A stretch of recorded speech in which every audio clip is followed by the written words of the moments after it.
ผู้หญิงก็ได้เกี่ยวคืนกามาเสียก้อยกากาลำนั้นมันจะกามานั่งคืนนั่นเหมือนก้นหอกาไหลหันขาเล่ามานั่งในคนเนียดปีกพักถูมันเปียกกำเหลียวมันนั่งอ่างที่ในโรงกานั้นก้อยหนังเกาะพักถูนั้นสมบูรณ์ปีกเพรียวความหวานอีกหนึ่งนะเขาขึ้นกาพินลำเมื่อเนี่ยก้อยกามานั่งลงก่อทำอะไรเย้าไอ้ผู้ชายก็ในก่อสั่งว่าเมื่อไรเมื่อขึ้นมาเย้าก็ห้าเป็นก็ห้ากันละนอในอยู่ดีเดมันเย้ามันไซในเป็นลูกไส้มหาชาเทหลวงก้อยกาเตตัดเชนเสอมาหอรถทับจังเหลือเสียหนำกาไปมีตั้งปีสาวลง3ก็ปีสาวเขาก็เหยอะได้ก็เปลี่ยนไผ่ก้าขายนอกเมืองตอนดาปีสาวก็ที่2เขาซ้ำเป็นเจ้าของกลุ่มนี้เหยอะที่นอกเมืองในเขาปีน้องนั่นได้อ่ำเซอร์ก้นธรรมดาเสก็ก้อยการได้หมู่ซุ่มเขาปีน้องนั่นมีมันไส้ก้อยเหลียวก้อยอ่านเป็นลูกไส้นั่นย้อนเพื่อนนั่นตีเฮือนเขาและปีนางเขาก็เต็กเตียงให้มันไส้หิบในแต่หน้าเฮือนไว้เห็นอันเสียมันไส้คนเนียฮอก้าเลียนออกกว่าปีนางเขาก่อมดันคืนมันไส้ย้อนเพื่อนนั่นได้สามีผู้หญิงก็ในจอกคืนก้าพิษกว่าละมันนั่นมันไส้ก็หันลองทหารเหลี่ยมผู้หญิงก็ในก็สายให้ผู้หญิงก็ในมาเป็นก็หักปอมมันไส้เนี่ยตอนดาผู้หญิงก็ในก็ซ้ำตีเฮือนเขาเต็กเตียงให้มันนั่งเตะหน้าเฮือนสมควรมักมีคนหนึ่งหนังตีหน้าเฮือนเขาบ่ได้ขึ้นเยอะนั่นมันนั่งก็สั่งขึ้นว่าเป็นก็หักขนาดนี้มันนำไรใส่ตาหามาเตะหน้าเฮือนกันเหี่ยวลาป้อนั่นก็เหมือนมันใส่ไรยินเสนั้นก็เป็นอันตกเสือลงกว่าคำเหลียวเพราะฉะนั้นก็เฮาตีในฮอกาปอกมือดีเฮือนเสียก่อนเพราะนั้นก็ไว้กาผู้หญิงก็ได้สั่งว่าตาหากว่าลงไรมือกบกูกันเหี่ยวลาช่วยเอาสุดตัว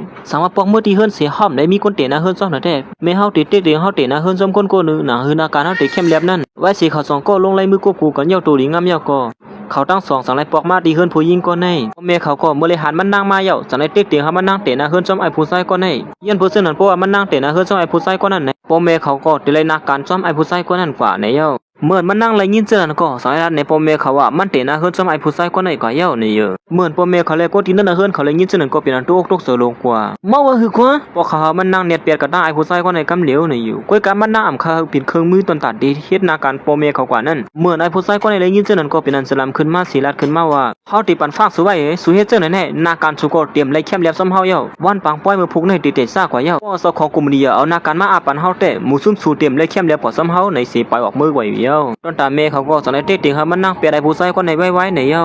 าก็เฮาเนียดกว่าย่ำตั้งพิธีไอ้คุณชายคนนั้นกำเหลียวในอยู่พวกเป็นเจ้านั้นเฮาได้ไล่โฮมหน้าการกระทั่งคุณชายหลวงเขานั่นน่ะเหมือนมันใส่ไรยินเสนั้นก็สารขึ้นมาว่าข้าในสังขลาสังสู้อย่าไปไม่เจอฮักไว้หน้าการนั้นเฮาเดี๋ยวมาปันสู้ก็ไล่เย้าในอยู่เหมือนไอ้ลูกพี่ลูกน้องมันนั่งไรยินเสนั้นก็สารถามใจเจอมันขึ้นมาว่าเฮ็ดหน้าการนี้สังลงลังไหลใจก็สารขึ้นมาว่ามันเฮ็ดหน้าการส่งคู่ของรองเยอะถึงที่หมู่ซุ่มเขาเสนอเปลี่ยนบ้วนกว้างว่าอยู่คู่ของรองเยอะเป็นอีสังในเย้าลัดง่ายๆก็ฮับสังฮอก้านั่นน่ะคนขี่ก้านั่นเป็นก้นรองเยอะรู้เฮ้สุฮัดมาอุบผู้ความเสนอฮะสุเป็นก้นฮอก้าขนาดนึงก้อยสู้กูมันเยอะนั่นเปลี่ยนเพลเนี่ยเขาอย่างนั้นมันใจก็สั่งในรัดขึ้นมาแทงว่าสุ่มด้วยหน้าตาเขาในล่ะเหมือนเพลอะไรเหมือนน้องไส้เจ้าของห้องการอย่างสุรัตถึงนั่นจะหือเหมือนเขาด้วยนั่นก็เหมือนเตี้ยหนังเก่าเขาก็ปีนั้นตุกเจอลงกว่าอีกนึงไม่ก็ว่าสมาหน้าตามันใครเหมือนกันตั้งก้นอันมักมีในสิทธิ์ในกว่ามุสลิมเขาในอัมยิมซึ่งคือก็มันดื้อเป็นความไล่เพราะเป็นไล่ในสุติมาฮอกาฮับสังก็มันซื่อในเย้าเหมือนมันนั่งไล่หันเจ้านั้นก็อำเขาตอบถึงกันตั้งก้นที่นั่นนะเฮือนเขาเลยจังไรอ่อนเอาใจเสื้อวันลูกซ่อกว่าเฮียวเฮ็ดอันเสวันปังป้อยยินมอบนาการนั่นก็จังไรฮอดมาถึงแต่ไอ้ผู้ชายก็ในหันว่าเขา2คนนั้นไปเปลี่ยนกันนั่นเป็นอันจะลำขึ้นมาเที่ยวว่าไปสกัดกันเลยคุณชายหลวงไปการตอนถามมันนั่งสมาธิเป็นซื่อก็เย้าอำยอมเปลี่ยนละเฮาลองตั้งคัดจะเฮาสิไล่มากกว่าไล่เย้านาการนั่นลบปืนอีสู้ก็ไล่ในอยู่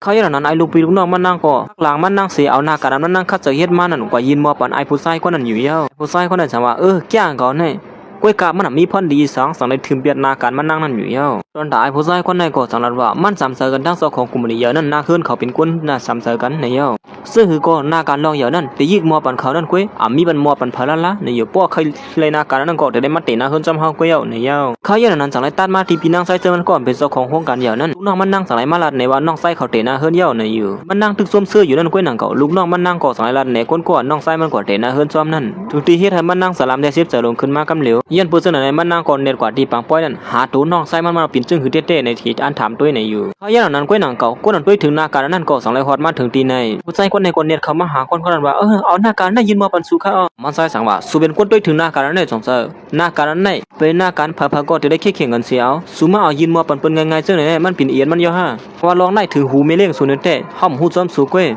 ยคิงในกว่าหูใส่เสื้อมันนั่นเยาเป็นน้องยิงไม่เลี้ยงเขาในนั่นก้วยมันหำหูเสื้อนั่นแหละจังไรสั่งให้ก้วยนั้นมันยอบตัวใจเสื้อมันออกกันที่ไหนว่าใจเสื้อมันมาหาหลอกสู้อยู่ที่เนื้อปังป้อยนั่นในเยาก้วยกาตอนด่าใจเสื้อมันก็หูดีกว่าก้วยสังก้วยกาตอนด่าไอ้ผู้ชายคนไหนก็วุ่นว่าพลเตรียมมาใจเสื้อมันไหลอย่างในสั่งให้ก้นไปย่านยอกตัวออกความมือเหลียวนั่นในอยู่เขาย่านนั้นก้วยหนังเก่าปีนั่งเขาอันมาจอมหาน้องไส้มันอันฮิบเด็ดเตะหน้าเฮือนนั่นก็จังไรฮอดมาถึงที่ในอยู่เย้าเหมือนมันนั่งฮอดมาถึงที่ในนั่นก้วยหนังเก่าก็ที่เนื้อปังป้อยก็อ่อนกันตุกสลงกว่านั่นไม่เลี้ยงงูก้นทางลีเขานั่นไอ้ผู้ชายคนนั้นก็เนียนเลียนกว่าหาไม่เลี้ยงก้นทางลีนั่นสิลัดขึ้นมาว่า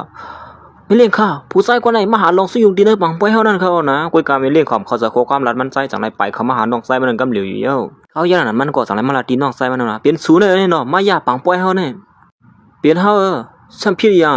เขาอย่างนั้นมันใจก็สลายห้องขึ้นมาว่าเฮ้ยปีนังมันใจห้องว่าปีนังก็หนังหมูซ้ำเขาจะเนี่ยก็ซ้ำปอตุกเสือลงกว่าเขาเฮ้ยเขาเป็นน้องไส้นิดเดียวนั่นมาไอ้ผู้ชายก็ได้จังไรขึ้นมาว่ามันเป็นความไรเขาที่มาเป็นน้องไส้ไม่เลี้ยงหลงก้นห่างดีเลยเจ้าหือมันนางก็จังไรถามใจจึงว่าเขาเป็นพี่สาวสุดเตี้ยๆเนี่ยเจอซ้ำพี่ดีสังละอย่างหน้าตาเขาเนี่ยเหมือนกันอีเท่าไอ้ผู้ชายก็ได้สังว่าเขาเหตุการณ์ที่นั่นมาเข้าตั้งหลายปีเขาตั้มต้นหูสิบอกในว่าเขามีน้องไส้เนี่ยนั่นต้นดาบโปเมนั่งซื้อมันก็เมื่อเลยหูซึ่งจังว่าโอ้โหลูกขวยเขาเนี่ยเขาบอกว่าอยู่เลยอ้างเป็นคนมักมีเนี่ยก็หันเมื่อไรก็บ่สมบูรณ์หูกำเหลียวว่าเป็นคนมีอ้ามหรือว่าอย่างนี้เด้อว่าเมื่อตัวจำสามได้ปวดแต่ละคนมักมีปวดมาด้วยใจไก่ทำแค่เหมือนก้นชัดเทนี่เห็นไหมว่านั่นปีขวยเขาในแก่เต้นั่นเนี่ยว่านั่นเขาก็เมื่อพ่อเขาตึกยองอ้ามตีเหนือมันใจอยู่นั่นกุ้ยหนังเก่าตอนดาบโปลุงก้อนในก็สั่งให้มาลาตีมีนั่งใส่เสื้อว่านั่นว่า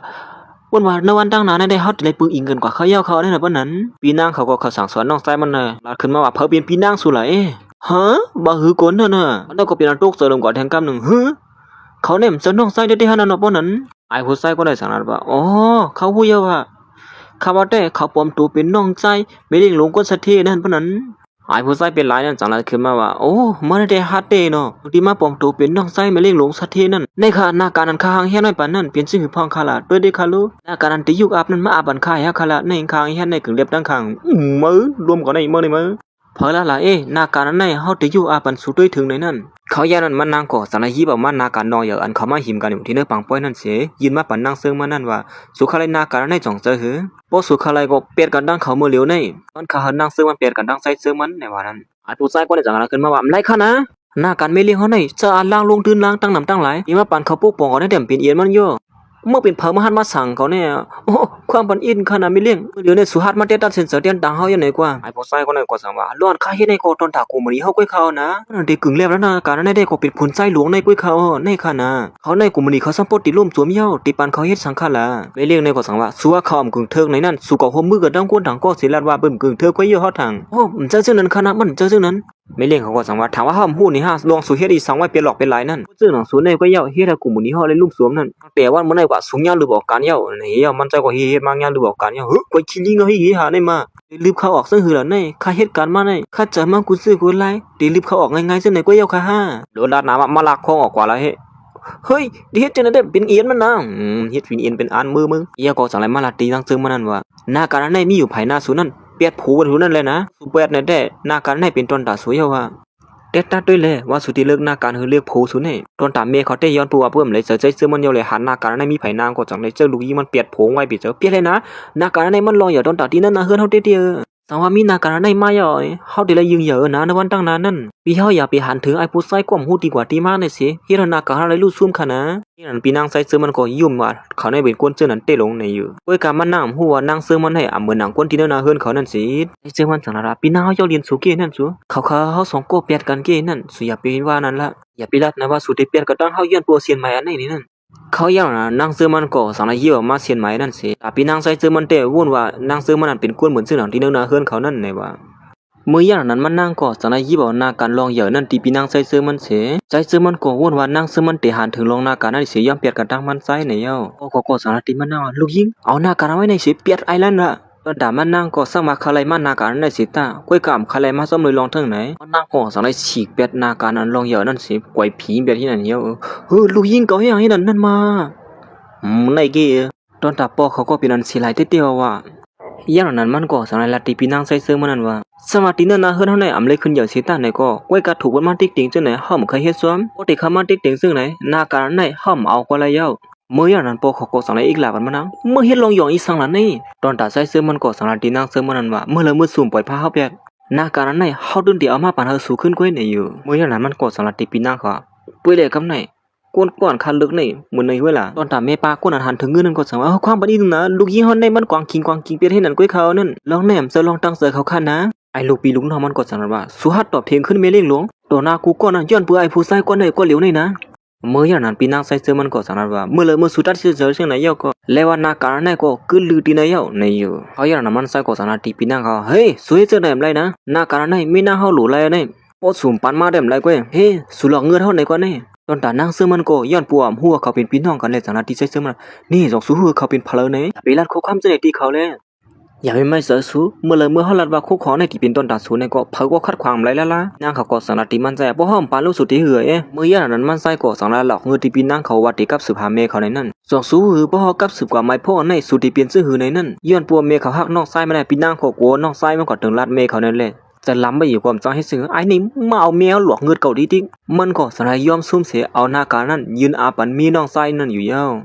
มันหลุดเป็นไฮเจียมมือใกล้หรอมก็มันไส้ก็สังแล้วเอายืนปันน้องเสื้อมันกำเหลียวอย่างนั้นปีนั่งเขาก็สังแล้วห้องมันไส้ก็อุ้มซ้อมในยาวตอนด่านนั่งเสื้อมันก็กลัวเปลี่ยนตื้อสีรองในแหละจังว่าเขาเป็นก้นหูสังขนาดอย่าไปให้สังที่เขาฆ่านะนาการนั้นให้ห้ามเอาก็ไล่อย่าไปให้สังที่เขาฆ่าเขาอย่างนั้นปีนั่งไส้เสื้อมันก็สังนัดขึ้นมาล้อนเขาปันนาการสวนแน่เตยย้อนเปิดเขาย้อนปวดสูมีรองตั้งกัดแขนและเขาอาปันสูเกแน่สูเป็นก้นก่อนกึ่งตานเสพเป็นยาว่านาการนั้นให้แต่ในเหตุกว่านั้นก้วยกามือเหลียวเนี่ยเขามีรองตัดที่อุ้มกุมกันทั้งเขาเฮ็ดนั่นเสียมันก็สังแล้วห้องน้องไส้มันออกกว่าเอี้ยวตอนแต่มันไส้ก็ย้อนปัวเป็นปีนั่งของก้วยแหลมก้วยสังสู้เอาไว้แน่เลยนะเขาดีออกกว่าซ้ำเขากำหนึ่งเขาติขึ้นปอกมาหาสู่อยู่ก้อยบายบายเขาอย่างนั้นเมนั่งซื้อมาเนี่ยลูกปีลุงนอนหันจังนั้นจังว่าไอ้สังมันไปเปียกเปื้อนแล้วนี่เขาย่อมเอาหน้ากันในอาปันไงจังไหนไอ้ผู้ชายคนไหนมังเผาเขาติเป็นก้นลองอย่าก็เป็นไรเขานะเหมือนเขาตื้อวนว่าไส้ซื้อมันเลยติเป็นก้นลองอย่านั่นก้อยหนังเก่าไอ้ผู้ชายเป็นไรนั่นจังนั้นขึ้นมาสู้ตื้อวนอีสังเที่ยงแล้วนี่เมื่อไกสู้ก้อยยิ่งยิ่มเจ้าเนี่ยล้อนเขาหน้ากันอาปันนั่นย้อนผู้หันถึงลองตั้งกัดแขนเขานั่นก้อยเนี่ยกับไก่กระทั่งไอ้ผู้ชายคนผ่านนั่นสีอีในก็สู้บ่บอกเสือสีอีเลยฮะเนี่ยในก็สั่งว่าอ๋อดีแต่มันก็เป็นลองตั้งซึ่งไหนก้อยหลง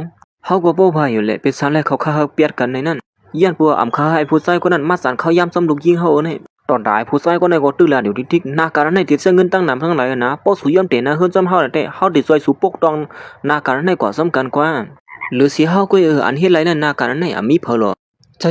ล้อนสุราได้ถูกเมียนเตลูกยิงเปียดไอ้ผู้ชายคนนั้นสิมาเตนะเฮือนซ้ำเขานี่ล่ะติเลยปกตั้งหน้าการกว่าสำคัญเฮาติเลยเข้าโฮมกัดไปมังมีกำผานั่นนะก้อยการลองในตอนตานั่งเสื้อมันหือดีกว่าย่อมไงเขาเป็นผัวเฮาติปล่อยพาเขาเปลี่ยนเลยจึงหือลองในได้สู่อย่าไปกือละอันนี้ก็สังว่าส่วนวันนาการในมีดีในมือสู่ยาเฮาได้เฮ็ดสังสมไรนี่ฮะสามารถตั้งตึกมีเฮาอยู่ในนาการนั้นสุดตื้นปกปอมไรก้อยการนั่งเสื้อมันเอาเข้าสาข้อกำลัดได้ผู้ชายคนไหนก้อยไปออกกว่าให้นั่นก้อยยาวฮะลีเสือลำเต้กว่ามันไกลกว่าก็มือหมู่ซุ่มสู่เข้าห่วมการลองอย่าไปมักมีนั่นยาวการเกาติ่มอ่อนหมู่ซุ่มสู่กว่านี่จะลำเต็มมาเฮ้ยคำก่อนเขาเล่นนะเมื่อนั้นปีนางเขาก็สั่งเองล่ะมันไซเฮ็ดสั่งอะไรกว่าเอาผู้หญิงซึ่งไหนมาเขาเป็นก้นจันทานออกมาขนาดก้อยอ่ำขึงตันกันได้เฮานะมันใจสั่งว่าปีนาเขาติ๊กเดียคาเตนะเฮือนก้อยหือล่ะสมัครเขาได้เป็นก้นซึ่งในสิตาในก็มันเหมือนกันรู้ตอนดาปีนางเขาก็เขามันใจเปียดกันดังซึ่งมันอยู่ให้นั่นติ๊กเปี่ยมไล่เสือผู้หญิงกว่านั้นมันขึงตันกันนั่งสู้นะเน็ตเปียดกันเหลียวละยันนั้นมันใจก็สั่งว่ามันเปียดล้าในเย้าสมัครปีติ๊กติงคาได้เนี่ยคาถึงเมื่อไหร่ในโป๊ะเขาตั้งมีเฮานี่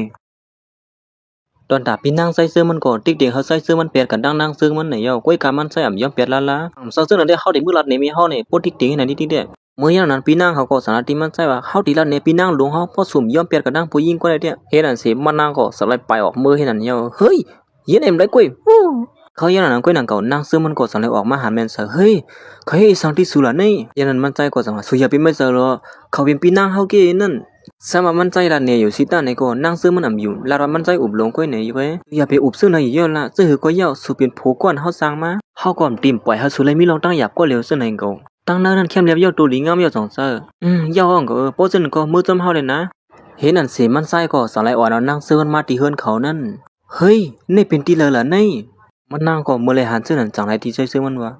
เฮ้ยว่าทำถึงสีสูเป็นกุ้นหอการขนาดนึงก้อยที่อยู่ที่เศร้าสุดในใครคือเขี้ยวไม่ได้หลงป้อดันว่าสัตย์ที่หลงอยู่นี่หลงเขาก็มีเงินนี่ด้วยที่ไหนในที่เฮือนเนี่ยเขาว่าเต้เขาเนี่ยเขามือตั้งเนินแล้วเนาะบอลเลยตั้งเมียเขาตีเปื้อมันใจกว่าจังไรลาวแขนนั่งซื้อมันเข้ากว่าตั้งเนินนั่นอยู่เย้าเมื่ออย่างนั้นบอลเลยตั้งเมียเขาเลยตั้งปอดเท้าเขาก็ตื้ออุบกุมกันลูกลูกไส้ปอกมาฮะนี่นั่นน่ะลูกเปิดเตียนเมียเขาใครไล่ดัดเสียงข้าอ่อนมาวัดเหมือนไอ้เด็กเมปาเนี่ยก็จังเฮ้ยกำลังสุดเขาก็ไล่ลูกเปิดซึ่งเปื้อนน้องก็ให้มือตอนตาเมปานั่นแต่ก็เป็นอะไรเสือที่หนึ่งนั่งซื้อมันที่เดียวว่าอยู่เหมือนลูกยีมันก่อนเป็นพี่นางใส่เสื้อมันสิยิงจมยาขนาดป้าเมื่อพ่อนั่งซื้อมันตึกด้วยปอเลยตั้งปอเท้าเขานั่นกุ้ยหนังก็ข้าต้องไม่เข้านะในมือเหลียวในย่างไปกินข้าวเย็นพักค่ะเขาอย่างนั้นพอใส่เสื้อมันก็สั่งให้ทำถึงนั่งซื้อมันซื้ออีสังเย่าก็เป็นลูกยิงเผอในเย่าก็บ่ต้องไม่เข้าดึกทำเต้าทำเนื้อเขาอย่างนั้นมันนั่งก็สั่งให้กับสืบตัวมันแหละกับสืบใส่เสื้อคือเขานั่นปกติกลุ่มทำกันที่ในที่ดิมเลยกินข้าวให้ป้อเยอะแน่ย้อนปัวใส่เสื้อคือนั่งซื้อมันนั่นเขานั่นป้อยิงใหญ่ก็เหือเลยป้อลุงก็ได้สั่งว่าห้องต้นยำยินเสียป้อเขากลุ่มต้นยำยินเหมือนกันเขาแน่ ลองนั่นเต้ไว้สิกว่านะยำยินเต้กวยกะยิงอ่อนก็ได้ที่เฮาเลยเสือเต้นี่ลูกเปิ้เฮานี่ปอลุงในก็จังว่าเสือยาวที่นั่นนะเฮือนเฮาอ่ำเขาเสือลองซื้อในไว้สิกว่านะปอเฒ่าในก็จังนั้นว่าลูกยิงสุมาทบหลานใจเฮาอ่ำเลยลองเลยตาในเฮ็ดเฮาสู่เลยหยาบเสือเยอะๆนี่อ๋ออ่ำเจอนั้นค่าเขาลีต่อค่าอยู่เขานะตอนตาเขาเนี่ยก็ตึกถามอยู่ให้นั่นนี่เจอมันจังว่าเฮาก็กินข้าวอู่มันก็ไล่อยู่ว่ากว่าเขากว่าอะไรพวกนั้นก็ตุ้ยมือเนี่ยต้องไม่เข้าลัดดิเฮ็ดนั่นสิเขาก็จังไล่อ่อนกันออกว่ากินข้าวตั้งนอกนั่นอยู่ยาวมื้อนั้นแม่ป้าในก็จังไล่ถามนางซื้อมันแทงว่าพ่อยามตัวเหลียวในเฮ็ดนาการอีสังไว้ในยาวมื้อเหลียวในเขาตึกปกตั้งนาการตัวเซาเก่าไว้อยู่เขาแม่ป้าในก็มื้อเลยยินซื่อนั่นจ้างเขาในเฮ็ดนาการตัวเซาเก่าซื่อแหนสุส่วนจะเฮ็ดนาการก้าไขที่ในเมืองซื่อไหนเนี่ยแม่นกันยาวว่าปีนางเขาก็เฮ็ดนาการเหมือนกันตั้งสูอนี่นะวันตั้งนั้นเตะเขามาใส่แถมนาการสูตีเดมันปีนางใส่เสื้อมาเลยนางเสื้อมันซะบ่ทบกันย่อยินจมเดียวค่ะเย็นปัวปอใส่เสื้อมาเลยก็เป็นเจ้าไล่หลงก็นึงแหละสังไล่หันลูกเปิ้มันในหางลินน่ะแหละลัดขึ้นมาสู่อยู่ตั้งนอกก็เหลียวก็โอมีพี่เขียนน้ำนะมาสอนไล่ตีปอสิมเลยฮะไล่3เพียนว่าได้นำพัดเนื้อเฮาเนี่ยยันนั้นมันนางก็สังไล่ถามขึ้นแทงว่าปอลุงเฮาเขาเฮ็ดการอีสังค่ะล่ะเมื่อพ่อนปอลุงอังลาดอยู่นั่นก็นั่งก็มีลาเป็นอันตั้งเขาได้จังเฮ็ดชังกว่าพี่เปิ้นตีงเก้มันกว่าจังละดิชังจ้อมเหี่ยวจังเลยมันเกี้ยล่ะขับเคิงเป็น7เมืองกำเหลีย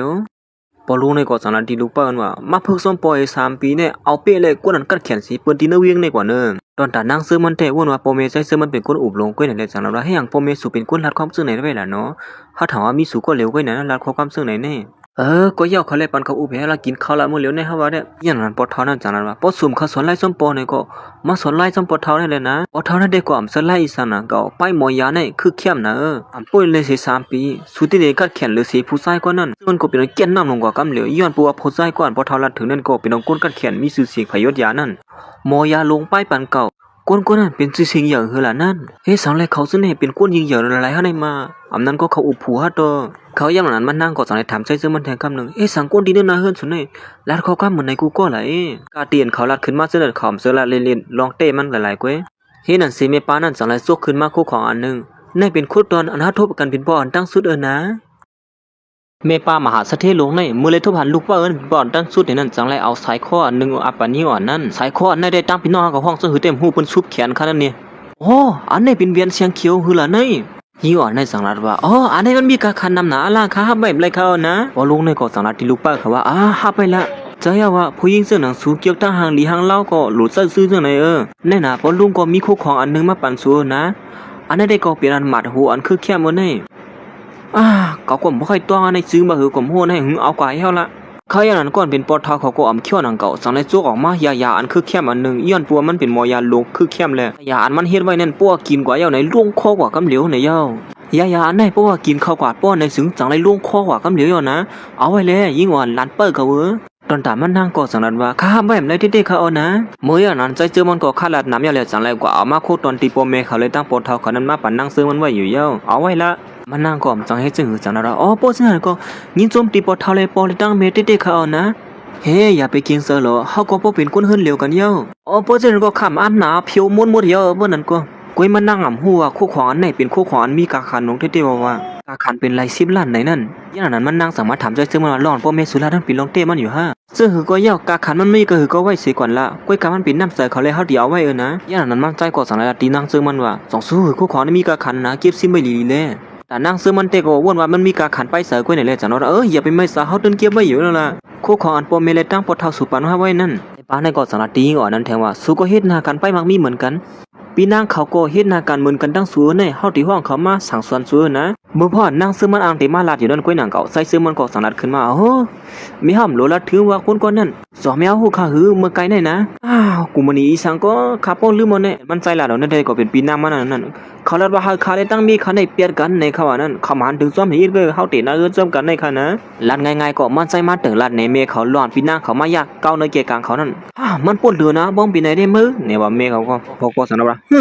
ตั้งเตียเลยขึ้นเยอะมาอีดอดเองพาซื้อหือเลยมาเป้กินลูกเปิ้ลเขาซื้อไหนเน่ยันนั้นปอเท่านั้นก็สั่งลาตีนั่งซื้อมันว่าอย่าพี่ไม่เสือปอเท่าดีกว่าสั่งสอนเขากุ้ยกวนกว่าในเน่แต่มันนั่งก่อมหัวเขาเป็นกุ้ยที่นั่นนะเฮือนเหลียวกันกุ้ยในเลยจังนัดว่าเมื่อเลี้ยในเขาอยากเชื่อเขานะเขาก็หาลองสู้ยุงขำไรเขาหรออันเขามาถังเลขเขานั้นมันเป็นรองธรรมดากุ้ยเขาย้อนปัวเขาเป็นกุ้ยยิงใหญ่ขนาดใจเจอมันจังขึ้นว่าอยู่ที่ในสุดเดียวกับกุ้ยสังป้อหมูซุ่มเขามาในกูมือเย็นสุรัดถึงนั่น เหมือนจังเมียวตูนี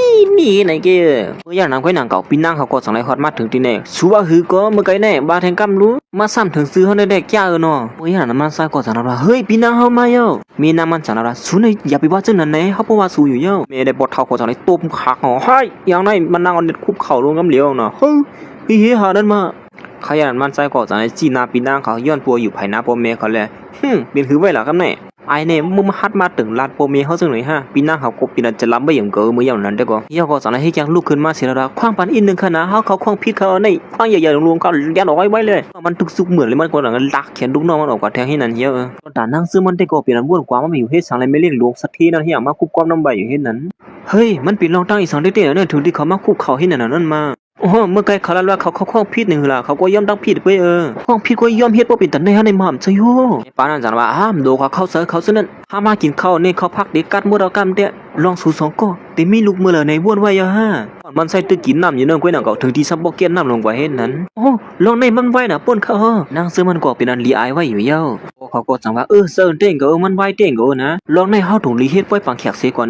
ลุงในก็สารว่าคัดทบโปเมนางซื้อมันนั่นในเย้าถูกดีเลยอุบกุมกันลองเต้นนะเฮิรนแล้วเฮ็ดไว้ปังแขกในนะลองในผู้ใหญ่ก้นลงแล้วมาอุบโอ้กันกว่าเขาอย่างนั้นเมปานั่นก็สังนั้นว่าลึกก่อนลึกยาวคำนี่เต้เนี่ยเขาหางเฮ็ดได้บันคว้าเข้มเรียบไหนเอาคำขึ้นในก็นอนที่ในเหี่ยวล่ะเนาะข้องนอนก็หางเฮ็ดไว้คือเข้มนี่นะย่าว่าหลูมื้อนอนเกี่ยวว่าฮิก็เดี๋ยวเฮมื้อนอนที่นั่นในเฮานั่นมานั่งซื้อมันก็มาเลยเฮิรนโปเมใจซื้อมันเป็นบ่อนตั้งสุดก็เลยมานอนจอมใจซื้อมันอยู่ที่เฮิรนให้ไหนเฮ้ยหาเฮาจะมานอนที่ไหนล่ะนี่เฮาแต่นะเฮิรนกันเรียนก็เลยว่าเลยมาให้ไหนนี่เขาย่ำอย่างนั้นก้อยหนังก็เหมือนมันนั่งดื้อนางสีวนกวางอยู่นั่นใจซื้อมันก็สั่งไล่ไปเข้ามา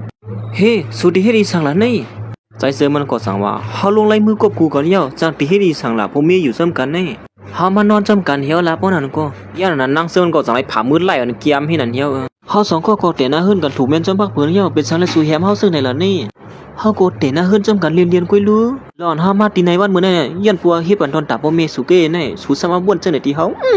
เฮ็ดนั่นสิมันนั่งก็สั่งไล่นอนคิดกวนให้นั่นเหี่ยว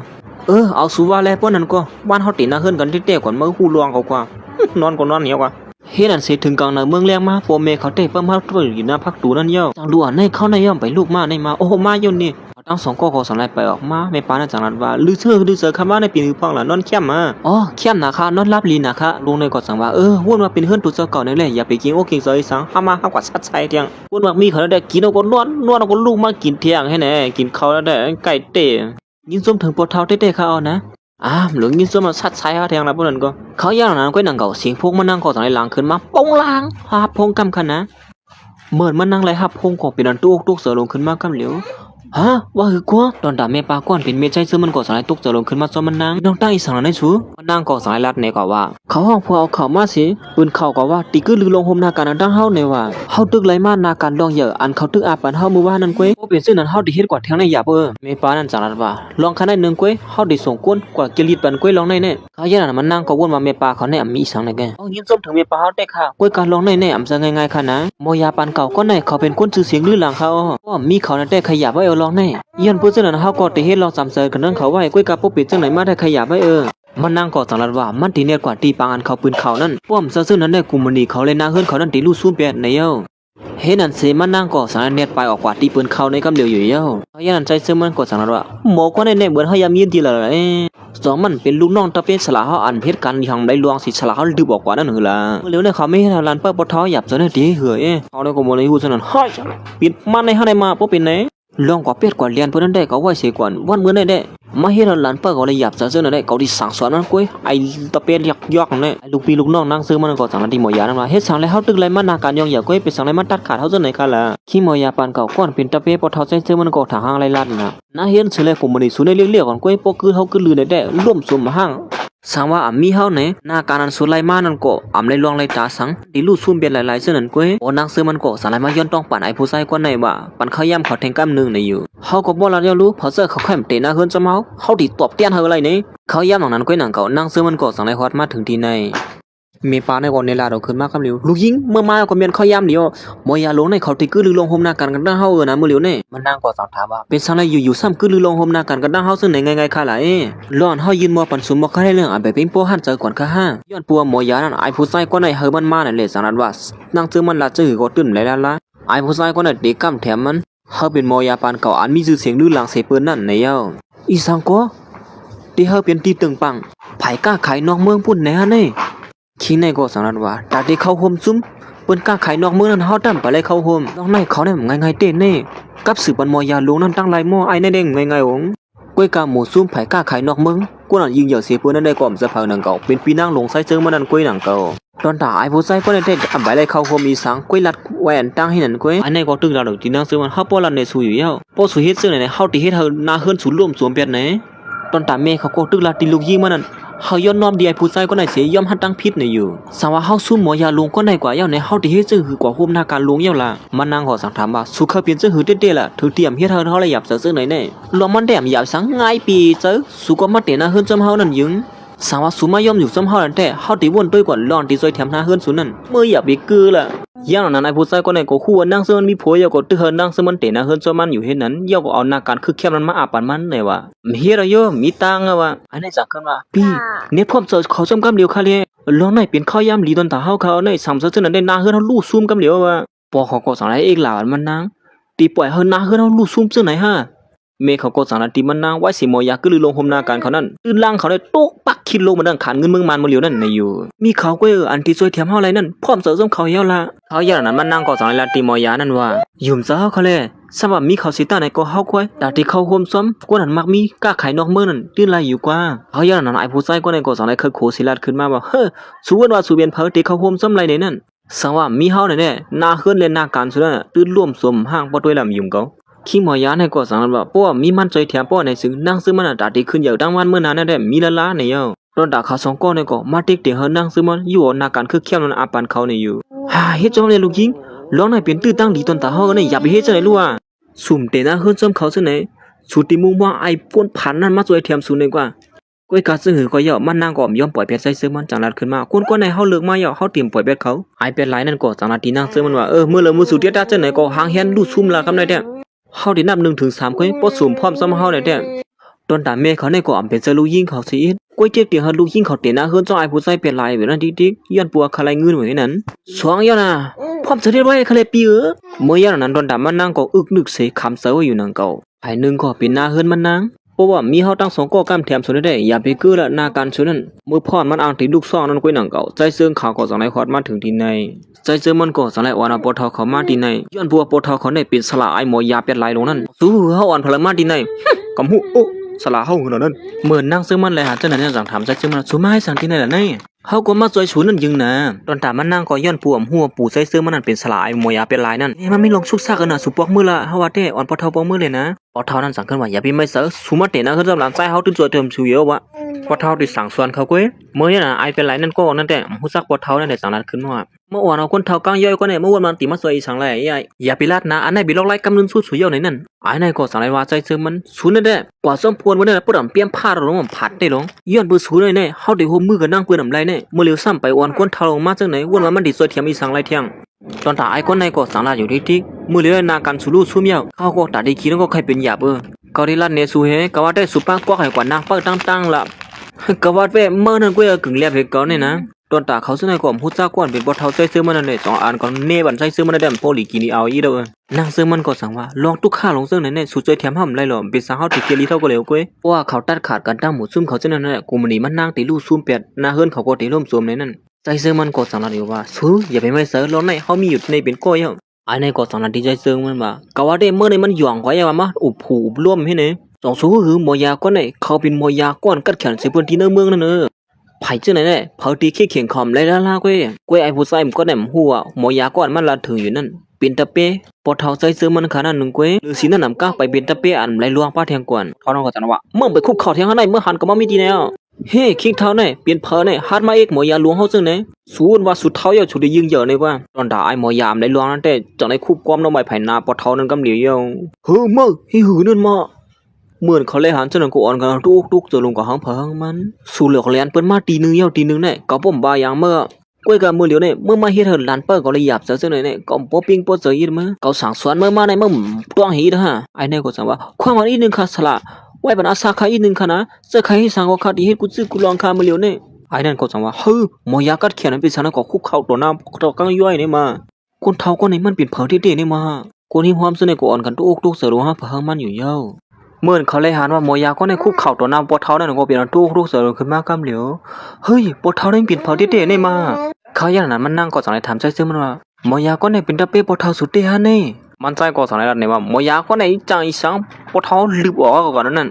ไอ้นี่ก็สั่งให้ทำหมอยานั่นว่าหมอยาหลวงให้สั่งเลยสู้กับคุกเข่าต่อหน้าเขาจะนั่นเขาเป็นตะเป้ติวเตฮะอ๋อหมอกเศร้าปีในกว่าถังแต่ปวนมาเป็นเศร้าปีสู้ดีกว่าคุกเข่าให้สังเร็วสู้มีชื่อเสียงลื่นลังบ่เป็นอันนี้สู้ตั้งแก่เลยสิเขาก่อนดำหูมะก็ไอ้นี่ก็ตึกยงโตซาหมอยาก็นั่นอยู่ดีกว่ากูให้สังคนเท่ากันย่อยมีเฮาเป็นกัวเนี่ยฮะลุกขึ้นมาละกูกับหมอยาเนี่ยจ้ะไม่เป็นไม่ยิบมือเขาย้อนมือในมือเขาเลยหยับนี่ไอ้หมอยาคนนั้นก็สายลุกขึ้นมาที่นั่งซึมมันเสียว่าความมันอีกหนึ่งกันนะมึงไกลเนี่ยมึงจักสุดเดียวถูกย่าไอ้นั่นมาหยอกเขาเฉยมาเปลี่ยนเรียนสุดนั่นยิงน่ะเขาอย่างนั้นนั่งซึมมันจังว่าสุดที่ก็ลือลงหมหน้ากันด้าเฮาหนึ่งคือละเมื่อไกลเฮ้ยมึงก็ลือรัวห้ามก็ลือเสียมก้าเฮาดิเสือเทียงตื้นดังมันเทียงกันเลยนะตอนไรมานะห้ามเอาสิเปียกูเลยเอาเขาในก็เปลี่ยนยินจั่วไม่หนังเมื่ออย่างนั้นเด็กก็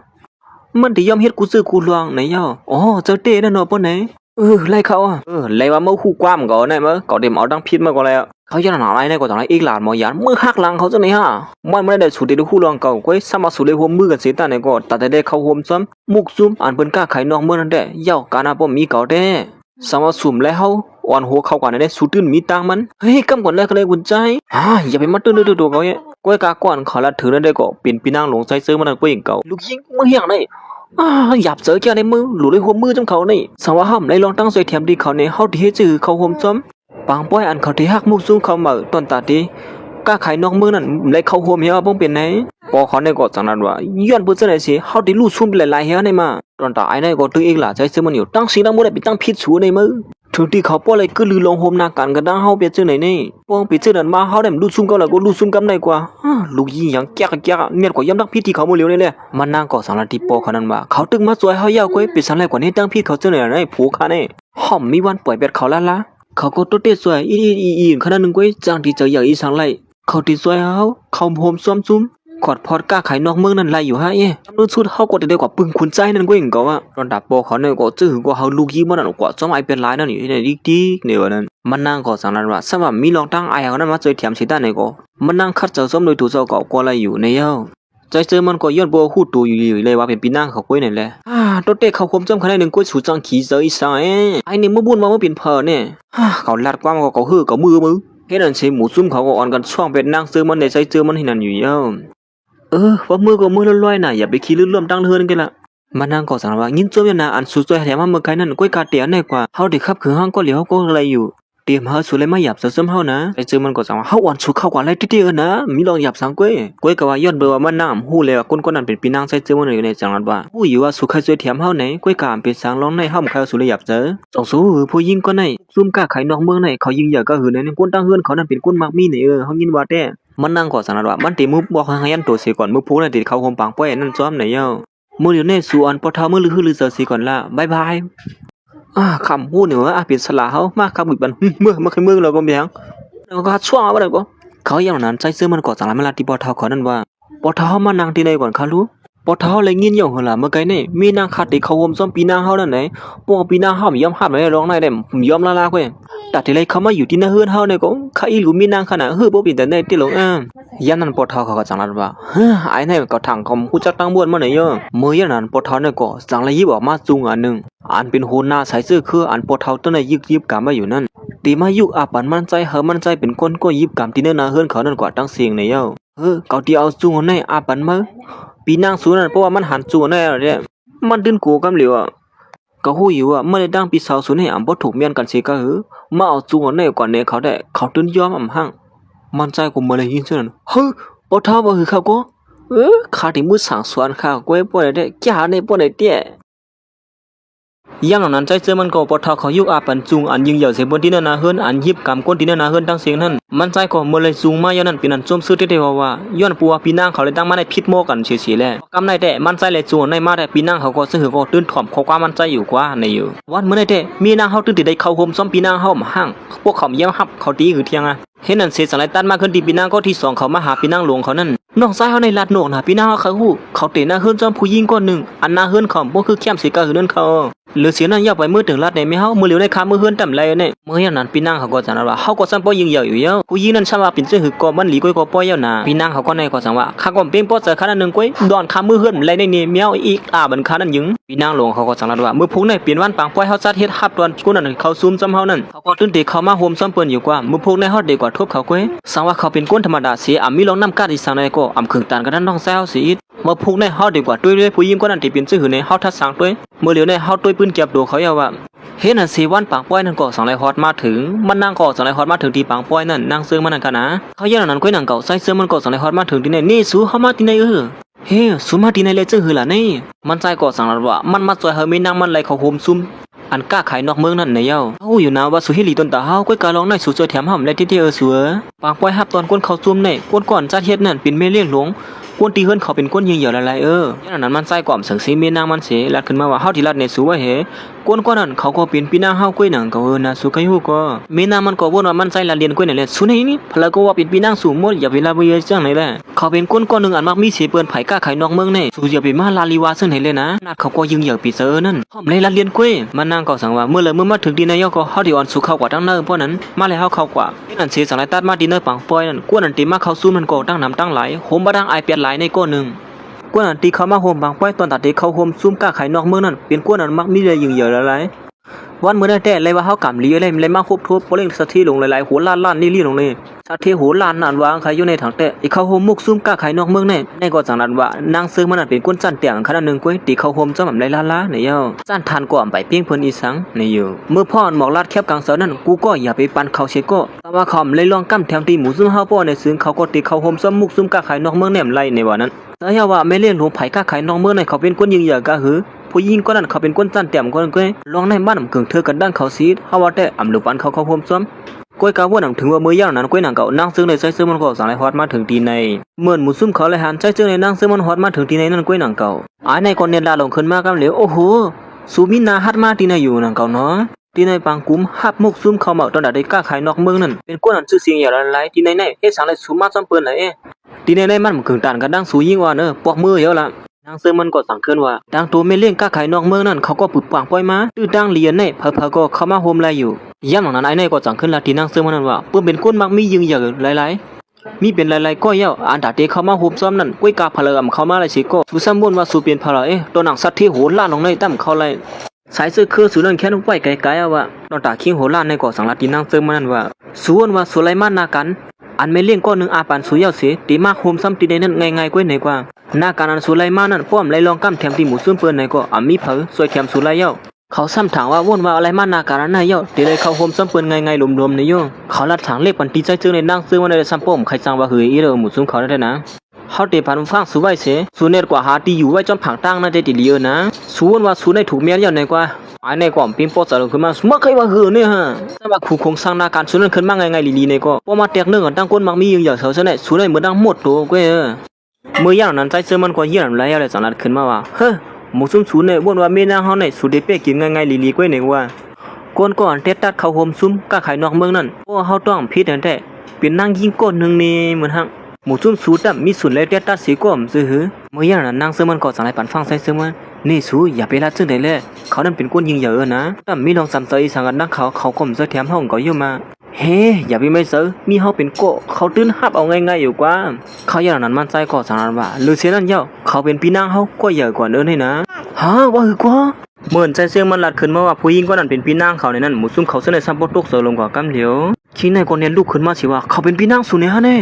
เฮ้ไอหนุ่มหวานเนี่ยเป็นน้องไส้ไม่เลี้ยงหลวงก้นทางลีในหลวงในป้าไหนสามมันเป็นลองเต้มันปวดในซึ่งเขาหลุดเลยเอาจากเขาในลงนี่อย่างนั้นไอ้ในจันทร์ขึ้นมาเฮ้อหมูซุ่มเสืออย่าเบก็อยู่มันไอ้เนี่ยเขาเป็นเผาลูกตีเลยมากกว่าเจ้าหมูกว่าห้องเป็นปีนั่งกว่าพ่อจูพ่อจวนกว่านั้นวันนั้นก็เขาลัดว่าไม่เลี้ยงกุ้นทางดีเขานั่นว่าเป็นปีนั่งเขาเองก็ว่ากำลังซุกถูกเป็นเงียบลายเสียวก็เป็นสั่งสวนน้ำแรกเขาเห็นปอกในก็เขามาจะล็อกลายเส้นนั่นแทงกุ้ยเขานั่นหมูซุ่มเขาเส้นในก็จังอ๋อตีเต้มันก็เป็นเส้นในกุ้ยลงในก็อยู่ว่ามันเจอเตะเลยนะอันนี้จังว่าเฮ้ยที่เต้มันก็เป็นตัวปลอมมาอ้างซื้ออ้างสิงบนเจ้าไหนเนี่ยเมื่อถึงญาตั้งพี่ถึงไว้วานมาด้วยเนี่ยสูมาอ้างซื้ออ้างสิงบนเจ้าไหนเนี่ยหมูซุ่มเฮาเตรียมปล่อยสูกว่าดังแล้วเว้ยนางเสือมันก็จังว่าเฮียงสุราลีวาเจ้าไหนล่ะนี่ สองสู้หือไม่ได้ลงไผ่ก้าไข่นอกเมืองในเขายิงใหญ่ก็หือในนั่นอำซื้อเลยว่าคนดินนั่นนะเฮือนเขายิงใหญ่กว้ยเขาได้ลัดกำเหลือกำนั่นเนอเขาได้เหมือนไงกว้ยพวกเขาหัวสูมาให้เกียงเป็นน้องไส้เขาในแต่เขาได้เฮ็ดจะหือดีสูในเฮาสันป้อมไขวันสิยะนี่เมื่อยันนั้นมันใจกว่าคัดเจอลาดอยู่อ่ะมันแซมและเป็ดแหลงที่น้องเต้มันไหนนั่นกว้ยกามมีเผาอยู่มันใจสิก็ปานให้เขามาถึงเสียก่อนสุดที่ฮู้กว้ยว่ามันเจอเนี่ยตอนตายนี่ก็จังว่าที่ให้มันถึงมือไม่เลี้ยงลงก็มันเจอหมู่จุ่มเฮายอบตัวไอ้นี่ออกไปแล้วล่ะพอขับขึงไอ้ผู้ชายกว่าไหนพวกไหนถึงได้เฮาได้เลยลองลีลองเมียเราไหนว่าไหนได้ไม่เลี้ยงลูกเดี๋ยวหันลีกำเทียมเฮาลองเฮาคัดขวางเป็ดกวนมาอ่างสุยางเสียงเขาเสนอนั่นขี้ในก็จังว่าเจ้าว่าเขาก็มาหันถึงซ้ำแต่เขาตีเขาโฮมซ้ำมุกซุ่มกะไข่นอกเมืองนี่เฮาก็มาหันถึงซ้ำเหมือนกันเย้าเขาก็มาหันถึงซ้ำเขาก็มาหันถึงซ้ำในซึ่งในก็มาหันถึงซ้ำเพิ่งมันเย้าอันนี้ก็จังว่าหันย่องหือล่ะก็ไม่ได้กวนนั้นมักมีเสียเปิ้นได้พลากวมกำเทียมสุสิโกเฮาว่าแต่สูปอกมือเหี่ยวละใจเจอมันจากขึ้นว่าสูยุกมือเสียกำเทียมซึ่งไหนว่าหันถึงซ้อมในนั้นมันดีมีลองสั่งอันนี้ก็จากขึ้นว่าฮอดมาถึงตอนไหนเย้าตึกมาหาลัดซึ่งไหนอยู่กวนนั้นมักมียิงเหยื่อละลายนี่เตียอันปันเส้นไม้มันว่าหันถึงซ้อมศูนย์ในนั้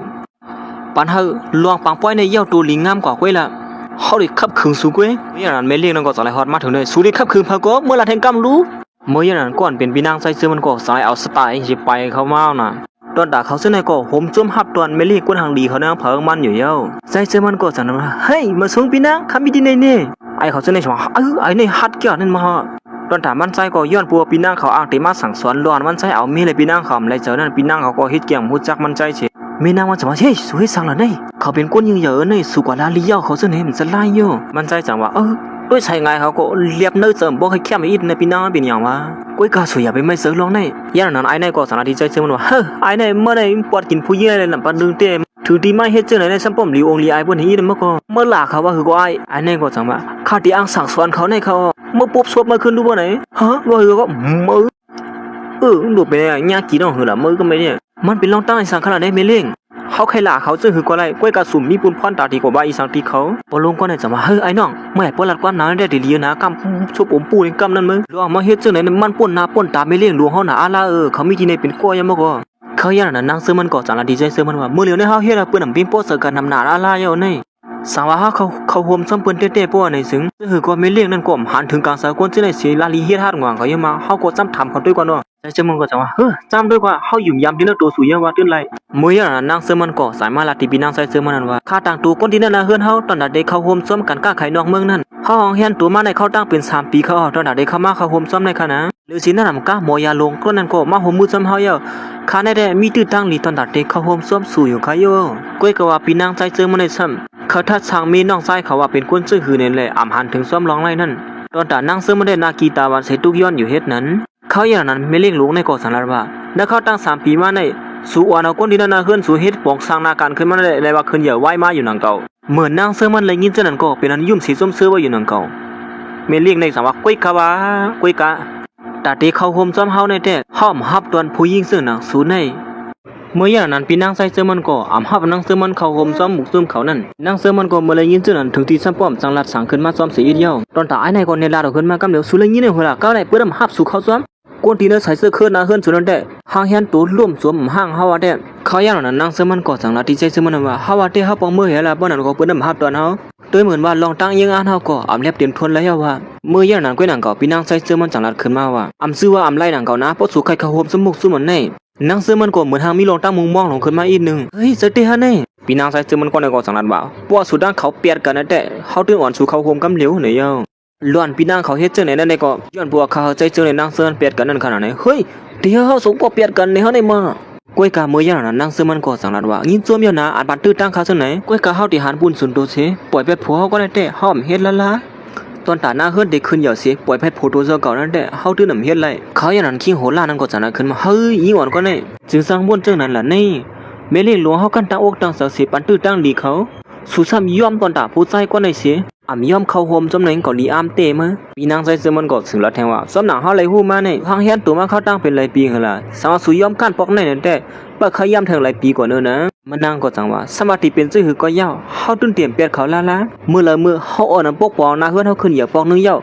เตซ่าแทงปอก2ก็มันกว่ำตกลื่นหนังเก่ามีนางก็ในฮักเก่าเต้ในเมื่อละมื้อเปลี่ยนจังไหนก็สู่ปอกมือเหี่ยวลาปานนั้นก็ห้อมฮับตอนสู่ยาวเขาอย่างนั้นนางซื้อมันก็สองในห้องใส่ซื้อมันอ่างติปอกมือเฮกำก่อนแล้วนะสู่ เขาติเฮ็ดให้เขาในอ่อนหวานสู่ให้เขาพมจำเขาก่อนนั่นแหละไอ้นั่นแหละยินจังนั้นก่อนเนี่ยลาดองขึ้นมากำเหลียวว่าก็ว่าแต่เมื่อในมันหย่องกว่าเยาว่าดังตัวไม่เลิกลงก้นลืบออกสู่ซ้ำตื้อฮักมาลาเทียงตื้อหือเทียงเมื่ออย่าไปว่าเมื่อไว้ละเนื้อเมืองกวนของในมีพอเฮ็ดให้ไม่เลี้ยงในเรียกไรเสือไงก้อยเมื่อใครฮู้ตอนตานั่งเสื้อมันก็สั่งว่าสิลิบาห้อมยุ่มเจอซูนะก้อยก็ลองในตอนตาได้มันเป็นกว่าในมันเสือลองไงก้อยเพราะว่าเขาเตะตาเชนเสือเยอะมีพอเรียกไรเสือเขาเลยไงก้อยเฮ้สุยาเป็นไม่เสือมีเขาอยู่เป็นก็ขยันมันใจก็สั่งลันที่ปีหน้าเขานั้นว่าเขาปานตื้อตั้งสุยเอานะเมื่อนั่งเขาห่มซ้ำสูในเป็นตื้อตั้งลีตอนตาสุยเอาสุดีปานดีไหนที่ปานตั้งน้ำตามือเหลียวสุมันหลอกเงือเท่าไหนในเนาะ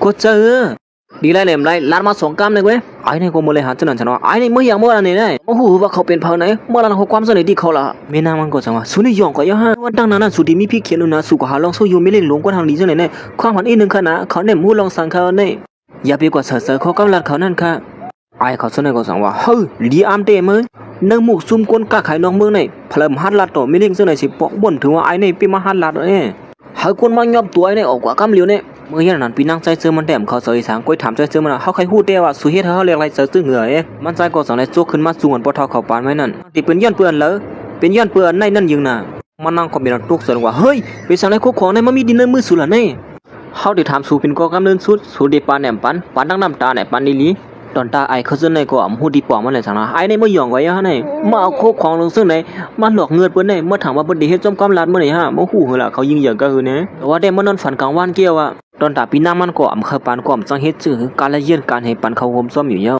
เขาได้เป็นข่าวกว่าวันเมื่อไหร่ตั้งแต่เอาในกว่าสุดได้เข้าโฮมซ้อมมุกซุ่มกะไข่นอกเมืองเฮาในกว่าเขาจะได้แรงยินสนั่นก็เป็นตุกส่วนลงกว่าเฮ้ยมันเป็นกว่าเลยซื่อหือในมาเป็นสังเลยปันเข้าโฮมง่ายๆลีๆจังได๋ก้อยเขยเอาเนี่ยโหลานในก็สังว่าไอ้ในปิบเขาที่ตีนี่มาถึงตีเฮ็ดให้ไม่เลี้ยงเฮาเรียกไรจังไงเพราะเป็นอันแน่ๆตอนตาไอ้ในก็สังลาติไม่เลี้ยงนั่นว่ามุกซุ่มไม่เลี้ยงเขายิงอย่างบ่กล้าหือเนี่ยเมื่อกับผ่านนึงคืนนั่นแหละใครคนของไม่เลี้ยงเขาขโมยเดียวเฮ็ดสังเลยซ้ำกว่าย่อมไอ้ในง่ายๆลีๆจังหือค่ะล่ะเนี่ยสร้างดีกว่าโกอีสังเขาไอ้นี่เนี่ย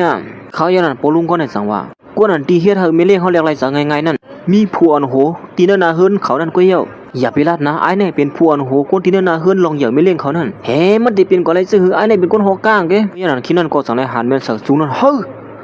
มันเป็นสูงอันนั้นหือละนายเหมือนคิดในไรหันแม่นจุงที่ในมือใส่เสื้อก็เป็นตุกเสือลงกว่าเฮ้ยนี่เป็นจุงที่ในใส่เสื้อคือเขาสืบพูดกันมากหือละนายเมื่อวันนั้นเขามีตื่นตั้งไรหันปองนึงเยอะนะก้อยก็ว่าจุงอันnàyถูกลีมีไว้ตีโหนามุกซุ่มเนื้อเฮือนก้อยเฮ็ดสังไรมาอยู่ที่ไหนได้มาขี้ในก็จังนั้นขึ้นมาอย่าไปท่านนะว่าเขาเป็นหัวหน้าใส่เสื้อคือในนั่นเมื่ออย่างนั้นนางเสื้อมันก็จังนั้นมายิบตุ้ยเจอเตะให้ในสูอย่าไปลาดนะสูเป็นหัวหน้ามุกซุ่มคนที่เนื้อนาเฮือนเขานั่นใครว่านั้นก็เลยว่าอย่างนั้นมันไฟก็สารดิมุซุ่มเขาเสื้อนั่นว่ามุซุ่มสูก็เลยยินอย่างเหลัดลาดเมื่อไกลในมีนาฮาเลยเขาห่มซ้อมเปิ้นเยอะเนี่ยนะมุซุ่มสูหันถึงซ้อมห้ำหันถึงซ้อมป้อสูมหันถึงซ้อมก็เดี๋ยวเลยหู้ร้องเฮาเว้ยตาขี้ในได้สังว่าเพราะว่าเขาเป็นหัวหน้าคนที่เนื้อนาเฮือนเขาเนี่ยแต่เขาหาลองสู้อยู่หัวเต็มไรล่าๆเนี่ยเขาอย่างนั้นไอ้นายก็เนี่ยลาดขึ้นมาแทงว่าไอ้นี่เมื่อฮัดมากระหือเนี่ยเมื่อมาฮัดปอมเฮ็ดจุงคนที่เนื้อนาเฮือนยิงใหญ่เขาซะไหนขี้ในก็สังว่าเพราะฉะนั้นก็ปองว่าเตียนเขายิบอยู่นั่นเป็นอันปอมมันก็อยู่นั่นป้อไหนคิงโหลานในจังว่าเขามีอำนาจยิงใหญ่ป้อไม่นั้นในพอเราได้ฮัดมาปอมคุกของเขาซึ่งไหนมาเฮ้ยเจ้าได้หาตีเนียนจวนก้วงแบบนั้นมาตอนตายในก็สังว่ากูก็บ่นด้วยขละแม่เลี้ยงหลวงในก็เป็นคนที่นั่นใส่เสื้อคืนนาเฮือนนั่นเพราะท่านว่าเขาเป็นโหน้าไหนคนที่นั่นนาเฮือนนั่นเขาก็ฮู้จักกันอยู่ก้อยหรอหลอนสุราในก็มีลองมีตังเต้ในมืออย่าว่าคนที่นั่นนาเฮือนเหลียวกันว่าหมูจักกันความซื่อไอ้คิลี่หายในเปิ้นนั่นแต่มาอ่างเสืองเสียงเห็นนั่นได้มือถึงที่มาปลอมตัวเป็นหัวหน้าคนที่นั่นนาเฮือนเปิ้นในตอนตานางซึ่งมันกวมหู้เลยสันว่าเป็นสารให้สุเฮ็ดจังไหนในมันฮกให้ก็คือหลอนสุเฮ็ดในนะเฮ้สุอย่าไปกดถ่อมข้อความเขาลาดเจ้านั่นแหละตีนเฮามาในมันตื่นเป็นอันเตะมันมันเจ้าตานางซึ่งมันก็วนว่าใจเจ้ามันใจเฮาฮู้อยู่นะว่าสุใครช่วยแถมเฮาก้อยกะสุ่มถูกลิมาปลอมจังไหนนะอย่างนั้นไอ้นายก็เน็ตเลียนเขาหาปีนั่งใส่เสื้อมันเสียว่าไม่เล่นหลวงเฮาค่ะใส่เสื้อคือไม่เล่นหลวงเฮาในยิงเหยื่อมอกะหือเลยนะไอ้นายเป็นคนจึงหือฮัดมาปลอมตัวเป็นคนยิงเหยื่อที่นั่นนะเฮือนไม่เล่นเขานั่นว่าแต่ไม่เรียกหลวงปั่นต่ำเขากำเหลียวเฮียค่ะละเจ้าเยาว่าใส่เสื้อเคลื่อนยิงเหยื่อเสียมีคนมาปลอมตัวเป็นเจ้าไหนแน่ในวันตั้งนั้นน่ะมีคนนับยามเฮียเขาว่าเป็นเจ้าไหนมาอย่างนั้นนั่งเสื้อมันก็ลัดเฮกวางวันใส่เสื้อมันหลอนเขาเฮ็ดเจ้าไหนในยันเปื้อเขาเฮ็ดตอนตาเฮาตั้งสิตั้งโมเดลปิดตั้งพี่เท่าก้อยเขาจึงหือก็เขียนแต่ไว้ปันอาศักผูกขาอีนึงตอนตาไอ้นายก็ลาดอยู่ดิ๊กส่วนว่าห้อมหุ้นเนี่ยลองในสู่กันเทียมปันเฮียงเขาแลกเขาสังหารเฮียเด้อนั่นพอสุ่มกันเทียมปันเฮียงเขาได้ก้มฮัดมาลัดจ้าลงซึ่งเนี่ยคิงโหลานนั่นก็สั่งว่าเจ้าเยาลองในมันกับไก่กันดังคนดีนั่นนาเฮือนสัวนั่นพวกสุ่มกันเทียมมันไหนเขาก้มฮัดมาเฮ็ดจังไหนหรอเขาเสื้อในก็สารทุกย้อนเฮาปีนางใส่เสื้อมันขับขึงเป็นคนดีนั่นนาเฮือนนางเสื้อมันป้าไหนเยา เมื่ออย่างนั้นนั่งเสมันก็สาระขึ้นมาว่าความหมายอีกหนึ่งค่ะไม่ได้หลงตั้งสีตั้งหมดในมันเปลี่ยนตั้งพี่เท่าก้วยเข็นดอกปล่อยปันโผค้าในกว่าเสียกำค่ะไอ้ก็คัดเสือลาเดี๋ยวนิดเดียวมันเป็นตั้งพิษชัวกูซื้อกูลองในมันดึงเจ้าอยู่ยาวว่าวันเมื่อนั้นแหละเจอยันเปื่อไอ้ในก็เหลียวก็อันติดเนี่ยจวนนั่นโหมาทางกวนดีนั่นน่ะเฮือนสูตั้งเฮือนเอาเนี่ย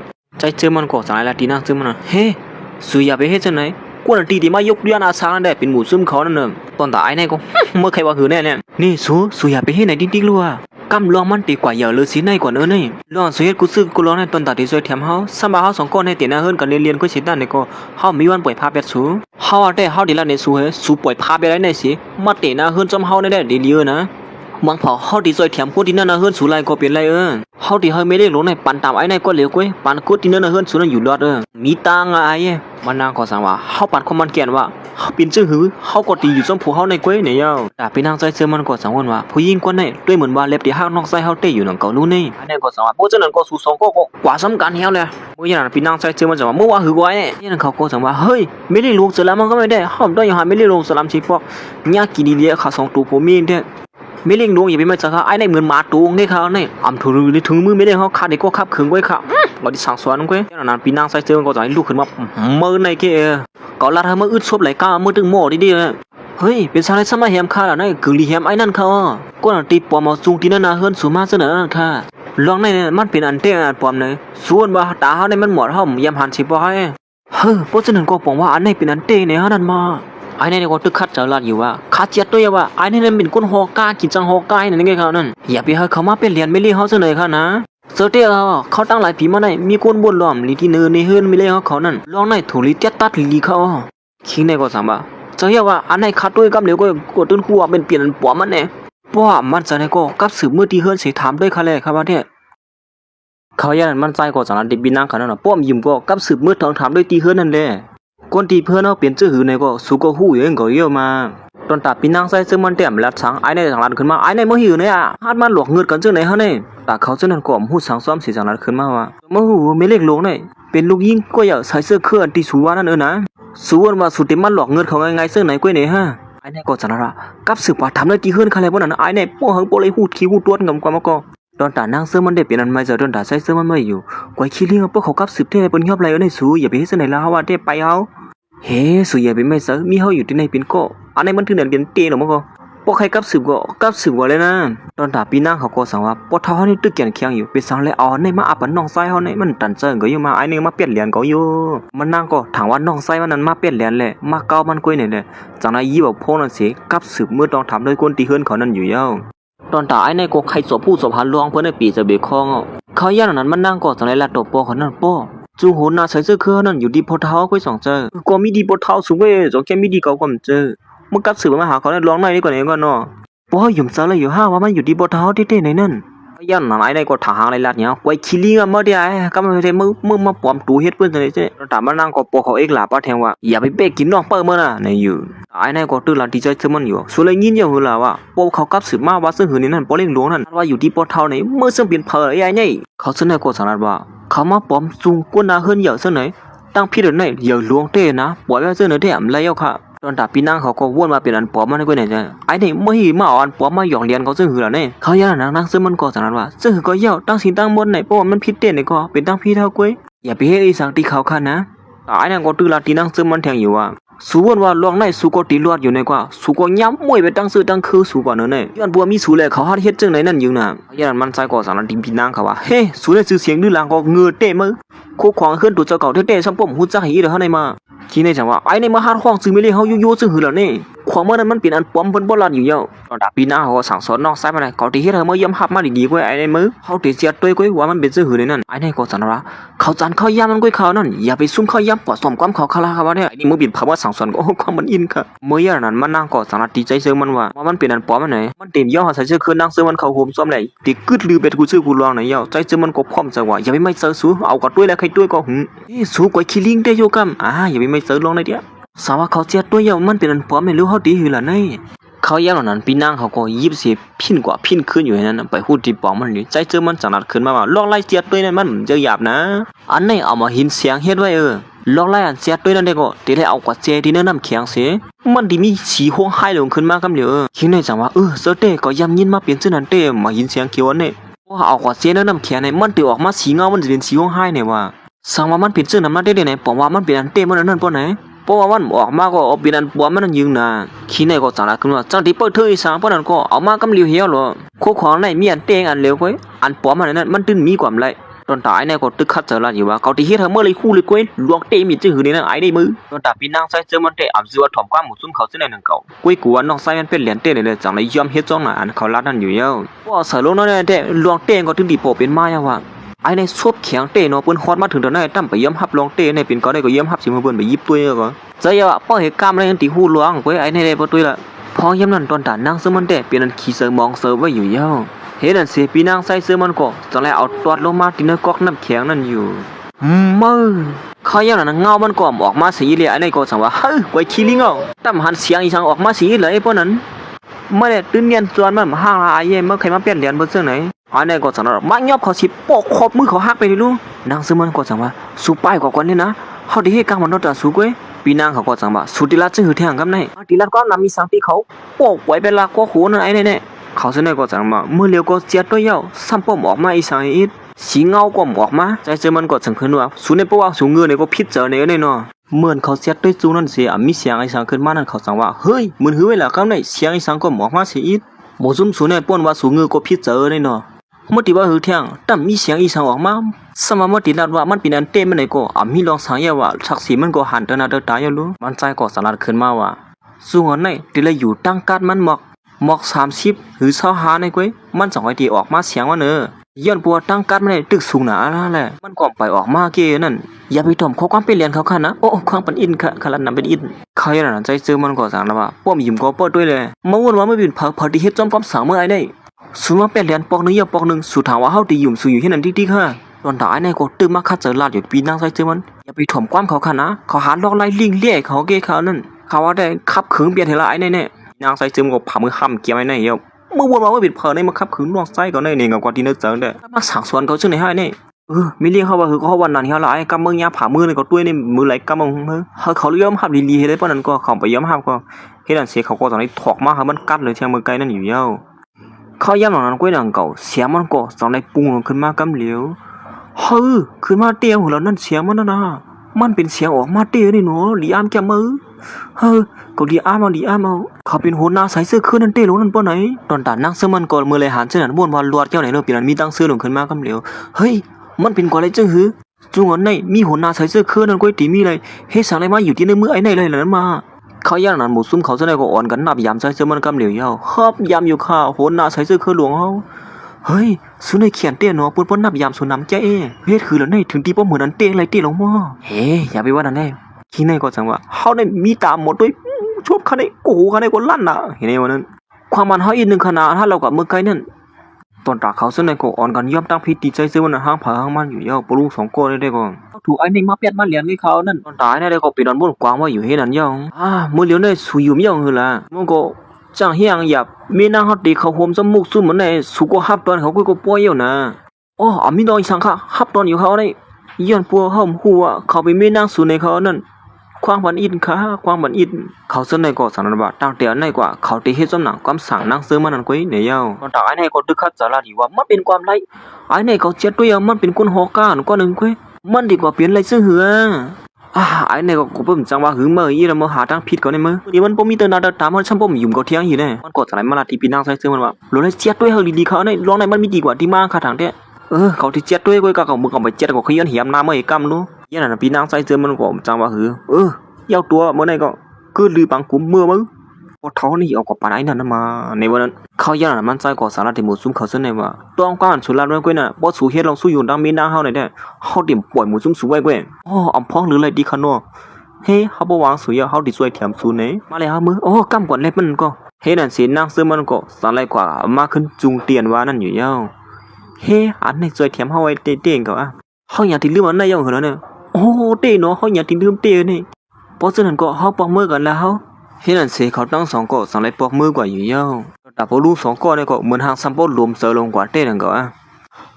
ก็บ่รวมเซอก็หม้อเขาเมื่อก็งัวเขาติงงอกมือไหลหูลั่นก็นี่นะม่วนถึงว่าเขาได้มีลองจำเซอกันตั้ง มุกซุ่มเขาในในวันตั้งนานนั้นเขาเลยเอาโอ้เอาใจยิ่งอ่อนก็เนเน่กำลีเล่เขาเสือลีเล่เอาทั้งพี่อีสังตีเขาตอนตายในก็หันหลังอีสังซ้อมเปื้อนหน่อยอย่างนั้นได้ก็เคยลาดอยู่กับที่เปื้อนตั้งเสือนั้นได้กำเหลียวก็เฮ็ดเขาในหัวล้านเลยเสียเรื่องในมือสุล้านก็เหลียวแค่กูปากกับกูมืออย่างนั้นไอ้ในก็สั่งว่าหมูซุ่มสูบอีสังในสูงถุงยับเปลี่ยนเหรียญในมือเหลียวนี่นะเฮ้สุขให้ว่าจึงหืดเด็ดขนาดนี้เมื่อไงในหันอยู่ขาลุเสียมันก็ออกมาเป็นสีห้องไห้ลงนั่นใจว่าตอนหนังไม่เลี้ยงหลวงเขาก็ตั้งยอมห้ามอะไรอยู่เมื่อตีว่าหือเที่ยงย่างนั้นไอ้นายก็สั่งให้จุกพูนออกมาเสร็จแล้วว่าหมูซุ่มสูดด้วยดีนั่นแหละไอ้นายเป็นคนฮอกก้าขนาดนั้นก็กินจังฮอกก้าเกี่ยเลยนะเขาฮอกก้ามาเนี่ยมาเข้าตั้ง3 ปีเอาไม้ฆ่าเขานั่น1 2 3 4 5ในก่อนเนอเขาสัมพอเสียตัวว่าเขาได้มันเป็นอันปวมเกี่ยนั่นเขามาเมื่อไงฮะมันนั่นเตี้ยในมาไอ้นี่มาพันมาเปลี่ยนเหรียญเขาในมาโอ้ยันน่ะไอ้นายก็สั่งให้เอาแค่ห่างใจซึ่งมันอุปนฮอกก้านั่นเสียแล้วว่านั่นน่ะเขาก็เสียตัวว่าเขาเป็นคนฮอกก้าขนาดนึงก็นี่อยู่เขาเป็นคนฮอกก้าหับสานก็เขาสัมพอเสียมาตั้งสิ่งตั้งหมดว่ามันติดเกวียนก่อนเลยซึ่งหือว่าเขาที่เป็นหัวหน้ากุนมักมีในนั่นเฮ้ยเซลที่เขาได้มาเขานั่นก็เป็นอันเจี๊ยบเสือขึ้นมาคำเดียวเฮ้ยไอ้นี่ฮัดมาเปลี่ยนเหรียญเขาซึ่งไหนเขาได้มาถึงที่เฮียเขากวนอันมักมียังเยอะมายอมซุ่มจำเขาเน่คิดในก็สั่งว่าเขาใครพูดได้ว่าไอ้ในยี่หือถึงที่เฮียเมเลี้ยงหลวงเขาได้ยุ่มเขาซึ่งไหนเนี่ยเนาะกูก็อันอยู่ที่นั่นเนี่ยเป็นก้นหัวหน้าก้นมักมีลงอะไรวิสังในสามารถถูกไอ้ในหยอกเลี้ยนซึ่งไหนเราได้มาเขาซึ่งไหนก็เป็นอันเจี๊ยบเสือที่เหนือใจซึ่งมันขึ้นมาคำเดียวอยู่เย้าลองในเนี่ยเขาตีปล่อยให้มันเจ้าว่าซึ่งไหนเดี่ยมไรย่ำหนังนั้นไอ้เนี่ยก็สั่งว่าไอ้เนี่ยมันจะลวกไล่เมียวเขาหลุดเลยจะลวกไล่จ้ำเลยสิในทางกว่านั้นเนี่ยเขาย่ำนั้นคิงหัวล้านเนี่ยก็สั่งว่านั่งซึ่งมันนั่นถูกเมเลี้ยงลงเขาก้ามแถมกว่าเย้าตอนดาตีขับคืนได้เคยหยาบอยู่เกี้ยวนี่อยู่เขาย่ำนั้นพอลุงก็เนี่ยสั่งให้ถามไอ้ผู้ชายเป็นไรนั่นว่าสุมีลวกไล่ซึ่งหือพองกันละเพราะนั้นเมื่อเขาย่ำมือเหลียวเนี่ยซ้ำบ่าเฮาเฮ็ดไปมักมีเขาย่ำไล่เสียตันเนี่ยก็กระปานมือเหลียวเนี่ยเอาเจ้าไล่มาปัดหูกันกว่าย่ำนั้นไอ้เนี่ยก็สั่งว่าเขาเดี๋ยวห้องเจ้าไล่หลวงกว่าขับคืนเขาเบียดไอ้เนี่ยได้นี่อยู่เฮ้ยว่าคือก็เจ้าไล่หลวงเนี่ยฮะย่ำนั้นคิงโหล้านนั่นกว่าสั่งนั้นว่าเจ้าไล่หลวงมือเหลียวเนี่ยบ่ใครมีกันแล้วก็เนี่ยนะก็เดี๋ยวเจ้าไล่3 ผีเขาได้นำปีเจอมือเหลียวเนี่ยแต่ตีด้วยถึงเจ้าไล่หลวงไม่นั่นได้ง่ายๆเนี่ยคนมักมีซึ่งหนังเฮาก็ตั้มด้วยถึงไล่ตีเลยเจ้าเงินตั้งนำตั้งหลายเนี่ยป้อจ้างเจ้าไล่หลวงมาเด้กวยการลวงนั่นนี่เฮาเฮ็ดมาเยามันติกึ่งกามันอยู่ว่าเขาย่ำนั้นไอ้ผู้ชายเปลี่ยนหลายเนี่ยก็เหมือนเรียกเป็นขี้เสือสีสังลาดลงขึ้นมาว่าเฮ้อย่าไปไม่เสือลงเนี่ยเจ้าไล่หลวงมันที่เฮิรนเฮาด้วยถึงว่าอยู่ก้อนนึงย้อนบัวเฮายำซอยเทียมเขาไว้ปอกนึงนั่นคือที่เป็นการตอบแทนเฮานั้นเขาลาดว่าบ่มีหลวงลังสิทางไหนก็เขาตีซอยเทียมเฮากูซื้อกูลองไว้เนี่ยเย้าเฮาที่เฮิรนสูมีเจ้าไล่หลวงเฮาปอไหน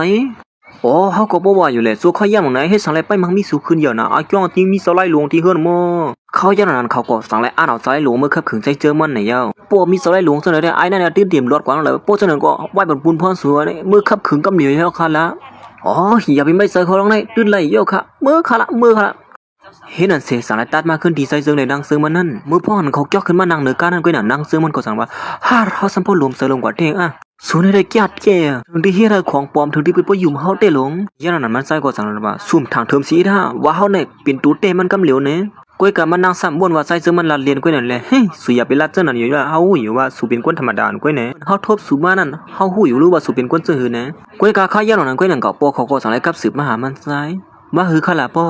อย่างนั้นปอเขาก็ข้าเฮามันใส่ปอกมือที่เฮือนนั่นในอยู่ว่าหือหลายๆล่ะอ๋อปอเฮาลั่นมาว่าเฮาเลยตั้งสูปอกมือที่เฮือนอีกนึงในวันนั้นเห็นนั่นสิปอลุงในก็นั่งเปิดลูกไส้เลยลูกเปิดมันอยู่เห็นนั้นอย่างนั้นจะเจอในนั่งซื้อมันก็สั่งเลยฮอดมาถึงที่นี่โอ้ลูกไส้ก็มาได้นี่ก่อนมาเลยมานั่งเสียก่อนเลยว่านั่งสุดเน็ตกว่านะอาลาเลยลุ่มตั้งในลาอีสังที่สัวเนี่ยเป็นหือเป็นหาอีลายฮะลองสู้อยู่วันนั้นน่ะสังว่าเกลียมได้ในก็เฮาที่ซอยแถมก้อยกว่าอ๋อยินซวมเดียวค่ะปอกำลีเล่มีเขาซอยแถมเฮาไว้ค่ะอ๋อนี่บอกในไล่คำป่นก่อนนั่นก็ย้อนตัวเขาซอยแถมค่ะนั่นเป็นที่เป็นปุ่นพรเขาอยู่เยาว่าลองในมันทางเป็นชังเมื่อสูงมาเป็นลูกป้าเขาเยาร้องในเขาตื้อด้วยถึงสู้อยู่ดีกว่ายินจมเตียวค่ะเขาย่านมันใส่ก็สั่งทำมาวันเหมือนให้ป้าห้องมาในมีลองตั้งอีสังค่ะล่ะสังที่มีลองตั้งอีสังเป็นลองอย่าร้องในก็เป็นลองสู่ตั้ง2 ก้อนนั่นยิงสมาสู่2 ก้อนแต่น่าเฮือนจำกันเยาสิตาในก็ตั้มบ่ได้เฮ็ดป่วยปังแขกสิอีรู้นางเสือมันก็สั่งขึ้นว่าเฮ้ยเฮาตั้ง2 ก้อนปุลงเลยมือควบคู่กันเยาตัวเยาค่ะนะป่วยปังแขกนั่นอำเฮ็ดกว่าหลายเยาค่ะเขาย่านบ่ลุงก่อนเป็นปอใจเจอมันก็จังหำไล่รวมโลเฮ็ดได้โลเฮ็ดเสียมก้านโลเลยเฮ็ดให้มันยิงเยอะนะมันนางก็สนาที่ใจเจอมันเนี่ยลาที่ปอสุเลยนะปอสุเคยเฮ็ดป่วยดิๆเนี่ยเต็นหลวงเฮาเตนะเฮือนกันเรียนๆในสุขสร้างหมดเลยจึงสุรัตว่าปอเตนะเฮือนก็มังที่เดียวว่านี่คือล่ะฮะเขาอย่างนั้นปอลุงก็สนาขึ้นมาแทงว่าเฮ้ยอย่าไปไม่เสือลองได้เฮาดีห่างเฮียนป่วยปังแขกมันสู้เฮายิงเยอะเว้ย เฮาฮู้จักกว่านั้นยืงเหยาหลายๆตีหลายๆดังเฮาได้ผิดหมอให้เขาซื้อนั้นมาห่วมปังแขกสุดังสองกอกว่าเมื่อยานางเสือมันได้อ้วนว่าปลุงนั้นอุบผูไว้นั่นแหละจานาที่ใช้เสือมันนี่สูเฮาว่าสูอุบผูอยู่ในปอสูนี่ก็อุบแก่เลยสูเทียงก่อนเนาะกวนยืงเหยาซื่อนั้นตอนนั้นเฮาห้องมาดํไรบ่นถึงว่าปอสูซ้ำตีห้องมาไรอยู่เนาะเมื่อยานนางเสือมันก็อ้วนว่าปอใช้เสือมันนั้นอุบผูไว้นั่นแหละจานาว่าเฮ้อปอสูนี่อุบแก้มย่างก่อนเนาะใจเสือมันก่อมลาดิสังก้อยลาว่ายามไม่เลยถ่อมยามไปละเมื่อยันมันก็สังขึ้นมาละตีปอใจเสือมันนั่นว่าปอตีเคยเฮ็ดป้อยเต้นๆไหนก็อำโลเฮ็ดยิงใหญ่ก็ไรอยู่ค่ะนะเฮ็ดเล็กๆก้อยก็ไรเอาค่ะว่ามันหือดีกว่าไรเลยเฮ็ดเล็กๆยันนั้นไอ้นั่นก็สังลัดขึ้นมาว่าปังป้อยนะเด้มจัดเฮ็ดใหญ่ว่าจันปังมาสาสวยเคยละในอยู่ไอ้เป็นหลายนั่นก็สังไลอวยนะจัดไล่ก่อนมาละถือนอนฮอดมาถึงที่ไหนอยู่เย้าก้อยก็มันฮู้มันหาผิวผิดตีมันเย้าจัดไล่หลวงก่อนเป็นปอใจเสือมันแค่ยิงใหญ่ให้ไอ้ผู้ชายก็ได้เถียงนางเสือมันก็สายลุกขึ้นมาเสียว่าเฮ้ยม่วนถึงว่าสุลามาฮอดมาถึงที่นั่นเองนั่นเนาะพ่อยันตอนตาใช้เสื้อขาวปลุกได้อ่านไปได้ลัดอีสังซ้อมไอ้ผู้ชายก็ได้จังลัดตีนางเสือมันว่าเฮาว่าได้ลวงในสุยาไปมากับไก่ซ้อมอ่านเฮามาที่ไหนเนี่ยเฮาดิมาสั่งสอนไอ้ผู้ชายก็ได้สุดีเฮ็ดลองสั่งล่ะเนี่ยเขายันมันก็สั่งนั้นว่าจังที่เฮ็ดอีสังไอ้ผู้ชายก็ได้เขามาย่านนาการเฮาปอนึงเยาปอนึงให้ไหนจริงวันเหมือนได้เขาตื่นเตรียมเลยอยู่ที่นั่นเมืองกวนเยายันน่ะปอเขาก็สั่งให้ทำลูกชายไอ้เนี่ยเป็นเพอนั่นมาจังที่เป็นเพอเขามาใครมีนางเขานั่นเขายิงน่ะไล่เลยเขาเบียงปอเจอที่เนื้อคาเขานั่นซุ่มกันเนี่ยก็ย่อมซุ่มเสมาหาถึงที่นั่นยิงเขายันเขาสองก็ปลูกนั่นก็สั่งอุบกันอยู่ว่าลูกชายเขาได้ย่ำน่ะมั้งเขาขึงหัวเจอคู่เขียนในก็เจ็บปมไหลบ่นด้วยมือกับหนุ่มเนี่ยก็ซับมัวเด้อคนน่ะมักอุบเมียซุนี่นะเมื่อยันนั้นมันใส่ได้ยินข้อความปอเขารับจนนั้นก็สั่งให้ลูกขึ้นมาคำเดียวน่ะมันเป็นหือไอ้เสือไล่เนี่ยก็ตุ้ยน้าเลยดีๆเลยว่ะมันก็มอกคันได้เก่งก็รู้นี่ตอนตานางเสือมันก็สั่งขึ้นว่าเขาเป็นผู้เฮาปอสุหาได้ยินสังตีเขาได้เฮาเตรียมปล่อยสู้ไว้เหมือนกันเขาได้ขับคือมันสู้หังโปลู่ซุ่มกับไผ่รู้ว่าแต่ไอ้นั่นก็ตึกคัดเจอลาดอยู่ว่าตอนในบ้านกำไก่กันดังสู้ได้ตั้งกวนดีนาขึ้นสู้นะเฮาบ้านอีเนี่ยเฮาได้มาสั่งสอนไอ้ผู้ชายคนไหนเว้ยเฮาได้ลาดในสู้ให้ลองในสู้อย่าไปมาสู้ยุงซ้อมได้ดีเลยกำเลือดไอ้เนี่ยที่พุ่งเสือสู้นั่นจงสู้หือกวนนั้นมาซ้อมเฮาในเป็นเจ้าไล่หลวงไล่3เพียนวางนี่อย่าไปไม่ซะค่ะเฮาในเป็นเจ้าไล่หลวงไล่3เพียนเนี่ยด่วนยอกเจ้าไหนก้อยเขาขับขึงกำเหลียวปีนตาหายวะนั่นนางเสือมันก็มัวเลยยินสนับเบียนตกเสือลงกว่าเจ้าไล่หลวงเนี่ยฮะบ่นถึงมาสุธิวานเจ้าไล่หลวงมาซึ่งไหนเนี่ยนะไอ้นายก็สอนไล่เคยโคสิลัดขึ้นมาเป็นหือไว้ละเจ้าไล่หลวงฮอดมาถึงที่เนี่ยสุกัวอย่าจงเจอหือวันเมื่อไหร่เมื่อดีไปกว่าเราเดิมล้วนอะไรเนี่ยโอ้ยนั่นใจเจิงเขาปลุกได้อ่านไปลัดอีสังซ้ำย่ำนั่นนางเสือมันก็สอนดีไอ้ผู้ใจสิไล่แทงว่าดีเนี่ยใส่เสื้อคือกวนมักมีเฮ็ดนากันไปมักมีเนี่ยเพอก็ห้ามกันไว้เย้าเยี่ยมได้เฮาเจ้าไล่หลวงนั่นมาสู้ยุมซ้อมร้องในนั่นไหนสุ่มผู้ซ้อมสีได้ปักเบิ่งเนี่ยไอ้นายสอนขึ้นว่าล้วนเขาห้ามชี้ไว้อ่ำผันเจ้าไล่มาสู้ยุมซ้อมนั่นย้อนตัวเขามีเจ้าไล่หลวงเหมือนเฮานั่นก้อยน่ะเฮามีเจ้าไล่หลวงเผอเจ้าไอ้เนี่ยใครมาหาลองสู้อยู่เฮาห้ามมุติอะไรย้อนปัวดีเนื้อปังป้อยนั่นไอ้เนี่ยเฮ็ดให้เปิ้นเลยคุบก้อมน้อมใบไผ่น้ามันหลวงในเปิ้นนำปิ้งปัวเจอแล้วก็ให้ขับขึงกูก็เย้าเขาย้อนน่ะนางเสือมันก็และหาไอ้ผู้ชายซื้อไล่นั่นแหละสังนั้นว่า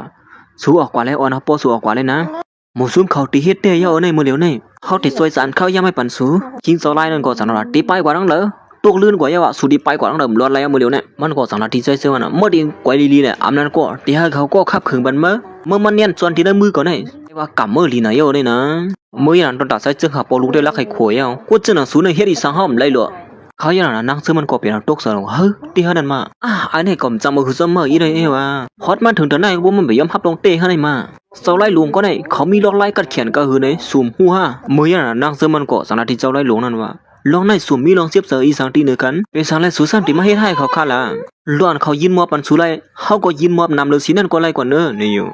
เขาอย่างนั้นคิดในก็สังนาว่าไอ้ซื้อไล่เขานั้นยามมีกลุ่มมนตีเนื้อมันนังเงินในเสือมันนำไล่ในเย้าเขาตั้งหลายปีมาในเขาด้วยถึงลุ่มล่าเฮามาลิวดาสิเฮาดิฮักหลังเขายันปือสังตอนดาไอ้ผู้ชายคนนั้นก็สังนาที่นางเสือมันน่ะเฮาว่าแต่สุยาไปคัดเจออยู่ว่าลวงในมันมีพรดีสังสุสวยออกห่างกายไอ้ผู้ชายคนนั้นได้ดีนะสุว่าคือกว่ายันนั้นใช้เสือมันก็จังว่าสุอย่าไปกูลองในมันตื่นมีกูยังเจ้าไล่3เพียนกว่าได้ก้อยมันติเฮ็ดสังเฮาไหนหรอเพราะเฮาเจ้านิ้วก้อยแค่ก้อยกว่าหมู่ซุ่มเขาปีนจูจีลงกว่ากำเหลียวนั่นยันนั้นไอ้นายก็สังให้เขาปอสูนั่นยิงเหยื่อมาขนาดไหนกว่านางเสือมันก็สังว่าลองในมันจะง่ายๆก้อยสุยาไปลัดเจ้านั้นเลยนะเดี๋ยวเปียคิงกว่าได้มันจะง่ายๆก้อยเนี่ยเมื่อนั้นปอลูกนะก็เป็นปอเจริญขึ้นมากำเหลียวเฮ้ยเมื่อเฮ็ดเราลูกเปิดก็เลยตกเสือเนี่ยวันบ่ได้ก็เลยสั่งสอนบ่ได้ว่าก็ว่าได้หมู่ซุ่มสูเนี่ยออกกว่าได้ดีเลยสูเปลี่ยนเพอฮัดมาดัดควบกำเสือดีฉลาดลงเมื่อนั้นนางเสือมันก็สังว่าที่บ่ลงนั่นว่าข้าว่าแต่ลองในเขานั้นยิงเหยื่อได้เขาแต่เดี๋ยวเอาเป้เขาเนี่ยมันทำจะง่ายๆค่ะนะวันเมื่อไหร่ปัวเขาหาลองสู้ยุงเขานั้นแต่ตื่นเนียนจวนกันในห้างเขานะเมื่ออย่างนั้นนางเสือมันสารติปุลุงเลยว่าเขาเนี่ยง่ายๆค่ะนะฮะว่าแต่อย่าไปกว่าลองสู้ยุงเขาได้ดีๆเขา เขาเป็นเจ้าไล่หลวงละกาดวางเขานั่นวันเมื่อไหร่เพราะว่าเขาหาลองทุยุงเขาได้ไปนั่นเดียวเรียบเดี่ยมรัวแล้วเขาเนี่ยกวยกาตอนด่าปลุงในหือดีกว่ากวยสังเนาะ จังขลาสังไอเนี่ยแกใจเสื่อมันก็จังว่าสู้อย่าไปไม่เสือกวนเจ้าไล่หลวงก็ในกวยพอเขาตามมือห้ามมันกำเหลียวว่าบินตาหายวะนั่นเขาสั่งสอนมุซุ่มเขาอินกว่าเขาบ่เลยฮู้ว่ามีกวนนั้นกัดแขนหรือเขาแทงตั้งนำตั้งหลายกว่าในนั้นคิงในกว่าเป็นโปสลงขึ้นมากำเหลียวเฮ้อมาหัดมาถังเลขเขาจังไหนฮะวันได้เกาดีสั่งสอนวันมาอะไรเนี่ยเมื่อดีเลยฮู้ลองตั้งเก่าเว้ยเขาย้ำหลังนั้นมันก็สั่งไรเอาไล่มันออกในใจเจืองเมื่อไหร่วันนั้นสั่งไรยิบขึ้นมาว่าไม่หย่ออันนึงได้น่ะอินเฮียงอะไรมองข้างในนี่ปักคือกันในกำเหลียวเนี่ยตอนตานั่งซื้อมันได้เปลี่ยนอันตุกสวยลงกว่าเหมือนกันนังเก่าเฮ้ยสุหันเนี่ยหัวหลังในก็ไม่เตี้ยตอนตานั่งซื้อมันได้เปลี่ยนยองอ้าไม่เตี้ยหนังว่าเฮ้ยเขาเนี่ยมึงไงเตี้ยหลงเขามีดีเลยสุจังกุยสังอ่ะตอนตานั่งซื้อมันได้ตึกเฮใส่ซื้อมันอ่อนปอเขาไปออกกว่าที่ในอยู่ให้นั่นที่กุยเย้าสุดที่อันไปกว่านั้นแล้วก็มันตื่นไปมันหลอดที่ในมือก็เย้าเขาลัดไหลกล้ามละว่าเขาตีไปในนั้นมันก็สั่งขึ้นลัดที่ใจเจอมันนั่นน่ะเมื่อหูตัวมันซึ่งไหนก็เลี้ยวเมื่อขับขืนตัวเจ้าเก่ามาเลยก็ได้ปล่อยให้มันเลยใจเลี้ยวๆนะเขาย่านั้นใจเจอมันก็สั่งขึ้นลัดกว่าขึ้นว่าเมื่อเลี้ยวเนี่ยเขามาตื้อตั้งสู่กำหนึ่งสู่คุบเขาลงที่ในเสียเลียนออกกว่าที่ในกำเดียวละเขาได้ย่อมเตี้ยเป็นขาสู่ผายกวยเนี่ยเขาเตรียมแหมสัวว่าเขาย่านั้นไอ้ในก็สั่งแล้วเคยโคขึ้นมาสิว่าเฮ้ยเมื่ออุผูนะในทางเต้นเนาะกำหนึ่งเมื่อตีเลยหูลองเก่ากวยเปิดด้วยละก้นอุผูซึ่งนั้นเนี่ยเขาไล่เจอหนักกวยไอ้ในก็สั่งขึ้นว่ารู้ลัดน้ำยอขับขึ้นเขากำเดียวเขาละเขาได้ขับขึ้นมันกวยเขางั้นก็ออกมาเลี้ยวแนวเนี่ยเฮ้ยเสียงพวกนั้นก้นมิ่งขี้ละมั้งยานั้นใจซื้อมันก็สองนาทีปอเขาว่าปอหาเนี่ยมันก็มีคนมาถังเลขที่หนึ่งบุษมเฮาเจ้าไหนแน่ปอเดี๋ยวปล่อยเจ้าไหนก้อยค่ะพอรำไปขับขึ้นกันเอากำเลียวค่ะละเฮ้สู้เป็นทางเลเซอร์ปอเขากว่าขี้ห้างก้อยก็เลียวละเนี่ยสู้ในอีสังละบอลลูนนั่นสั่งว่าสไลด์ลวนก้อนนึงก้อยห้ามเข้าใจอีสังเราตามมือห้ามกำเลียวปินตาหายนั่นไอ้ในก็สั่งขึ้นว่าเฮ้สู้กว่าหาก้นสองก็บลูก้นอุผูนั่นในมาตีเลยละเนี่ยตอนตาขี้ในก็สั่งว่าตั้งแต่เขาเป็นเจ้าไล่หลวงมาเนี่ยมีพระหัตถ์มาถังเลขที่หนึ่งเอาซึ่งไหนก้อยค่ะตอนตาปอใจเจอมันแต่ก็เหมือนจึงหานนี่น่ะเนาะวันเมื่อได้ก็ได้เฮ็ดให้หมูสู้คู่เว้ยนางซึมันได้ปีนั้นตุกเสือลงว่าย่ำนั้นได้ก็ไอเป็ดหลายนี่ก็สั่งว่าตีลัดน้ำอีสาขับขึ้นกับเหลียวฮาย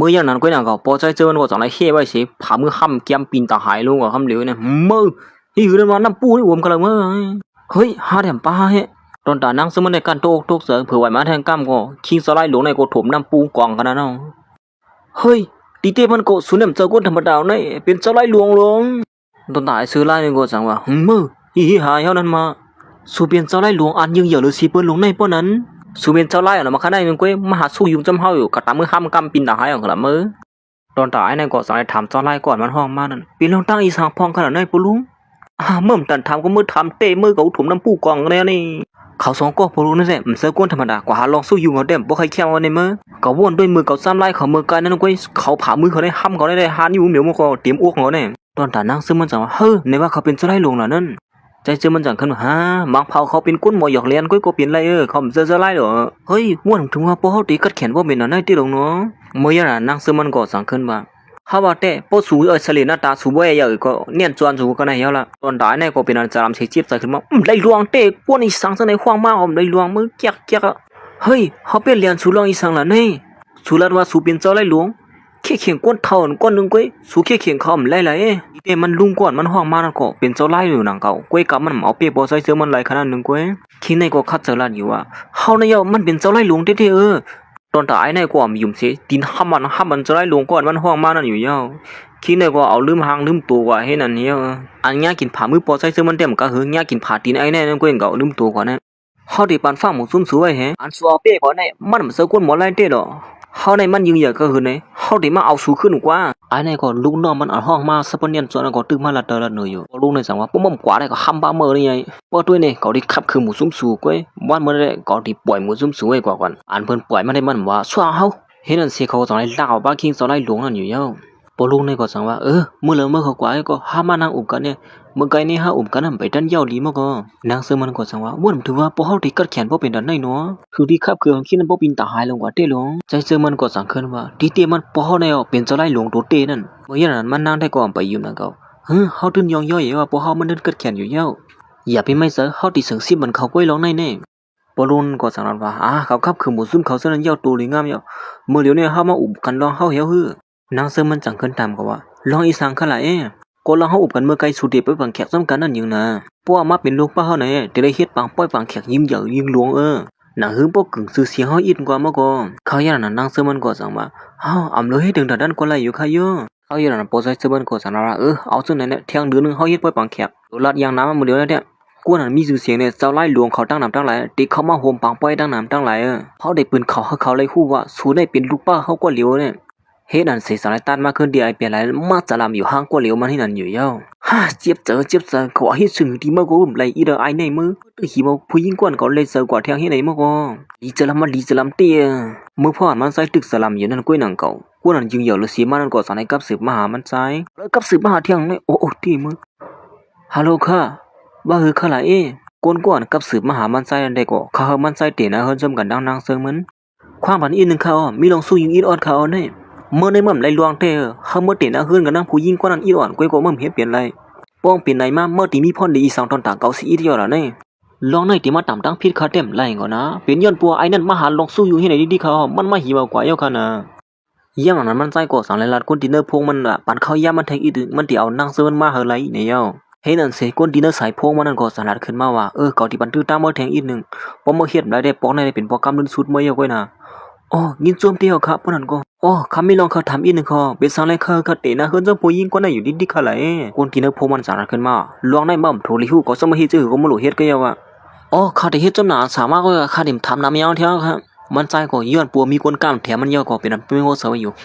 วันเหมือนได้เขากล้ามแถมเฮาจังได๋เฮาเดี๋ยวสู่มาเฮาไล่กว่าสู่ป้อได้คู่รองเฮาอยู่ก้อยก่อนกับสืบมาหามันได้ก็เป็นขา2ตัวป้อลูกในก้อยซื่อพ่อลูกซ้ายไอ้เนี่ยได้ลวงได้เขาสั่งเขาเหตุการณ์เขาได้1ก้อยได้ลวงสิอีกเขาดีกว่าตีปุ้นเสียก็ขับขึ้นกันก็เหลียวครับก้อยครับตอนตามป้อลุงเขาเส้นใน2ก็ป้อลูกในก็เขาเป็นคนมักมีซุ่มนึงหนังเก่าก้อยก็เขาได้ซ้ำอยู่ปาเตอซุ่มน่ะเฮิรนใจซื้อมันนั่นก้อยหนังเก่าล้วนเขาเฮ็ดจังได๋ได้เขาค่อยเปลี่ยนชัดเทที่1อันเยอะสินะเฮิรนใจซื้อมันนั่นแทงในเย้า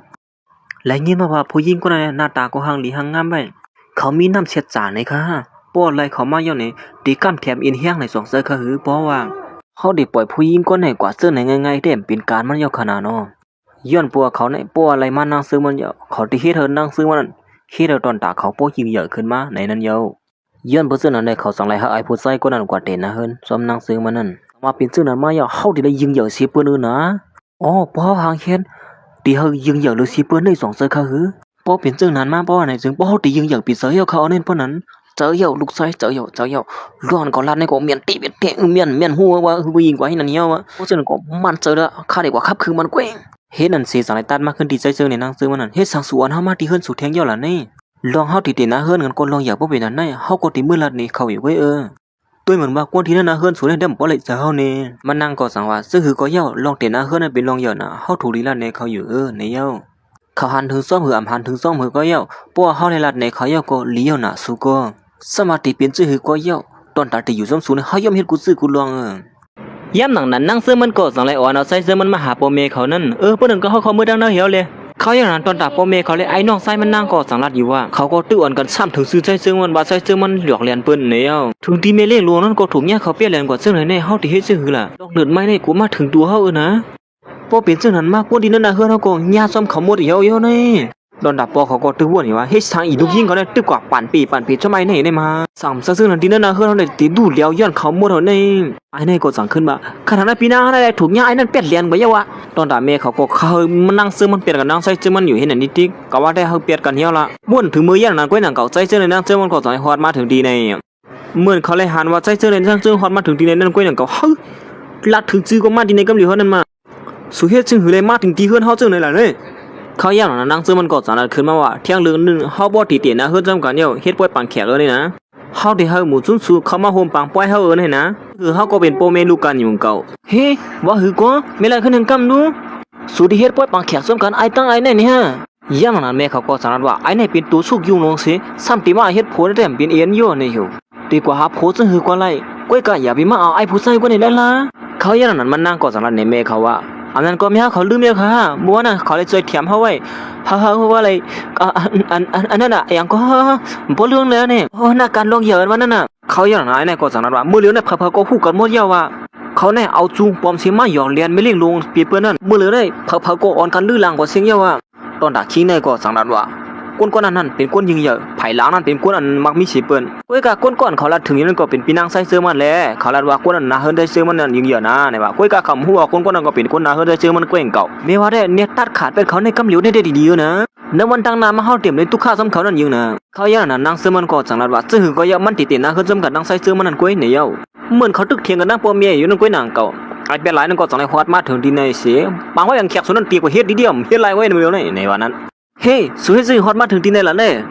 ขี่ก้ามาไปมาว่าเจอมาก็บอกเขาก็จังขึ้นว่าเฮ้ยลัดตัวเขาซะหือเลยล่ะลูกยิงเขาได้เป็นก้นอันยิงเหยอะในเมืองเนี่ยเขาหลุดเลยปืนยิงเขาไว้ในวันดังนาป้อเขามีลูกสู้อยู่มาไหนป้อขำซอยเทียมมาไหนเดียวเขาหยาบเจอเลยมันก็จังไรละที่นั่งซึ่งวันนั้นว่าเขาเด็กบันเขายามสู่เป็นป้อกันเงินสุดเมียดเปียไรในสิมาเอาเขาเมืองเนี่ยจังเจอนั่นนาการเนื้อนาเฮือนสุดเลยลู่ชุ่มหั่งเขาอย่างนั้นตอนนั้นซึ่งมันก็มีย้ำเขี้ยวหนังก็ส่วนว่าเขาได้ตึกเหมือนมันเก่าอยู่ในห้าเมื่อเร็วเนี่ยเขายิงเหยอะเขาเฮ็ดนาแข็งแก่จงเลยนาแข็งตัวเจ้าเก่าก็ยังมีโผล่เขาปืนอีกไว้อยู่ก้นจะหนังสวยจังที่กูสั่งเขาว่าได้สุดเนี่ยออกกว่าเฮือนเขาเมื่อเร็วเนี่ยเฮ็ดดีเยอะนะเขาย่ำหนังนั้นมันก็จังไรลัดขึ้นมาว่าเพราะฉะนั้นก้นนั้นอยู่ภายหลังเขาน่ะเป็นก้นนั้นมักมีน้ำปัดสว่างเนื้อสุดที่ว่าคือที่หาเองครับแน่เหมือนมุสลิมเขาเลยยินเส้นนั้นก็เป็นโต๊ะเสนกว่าอีสังข้อ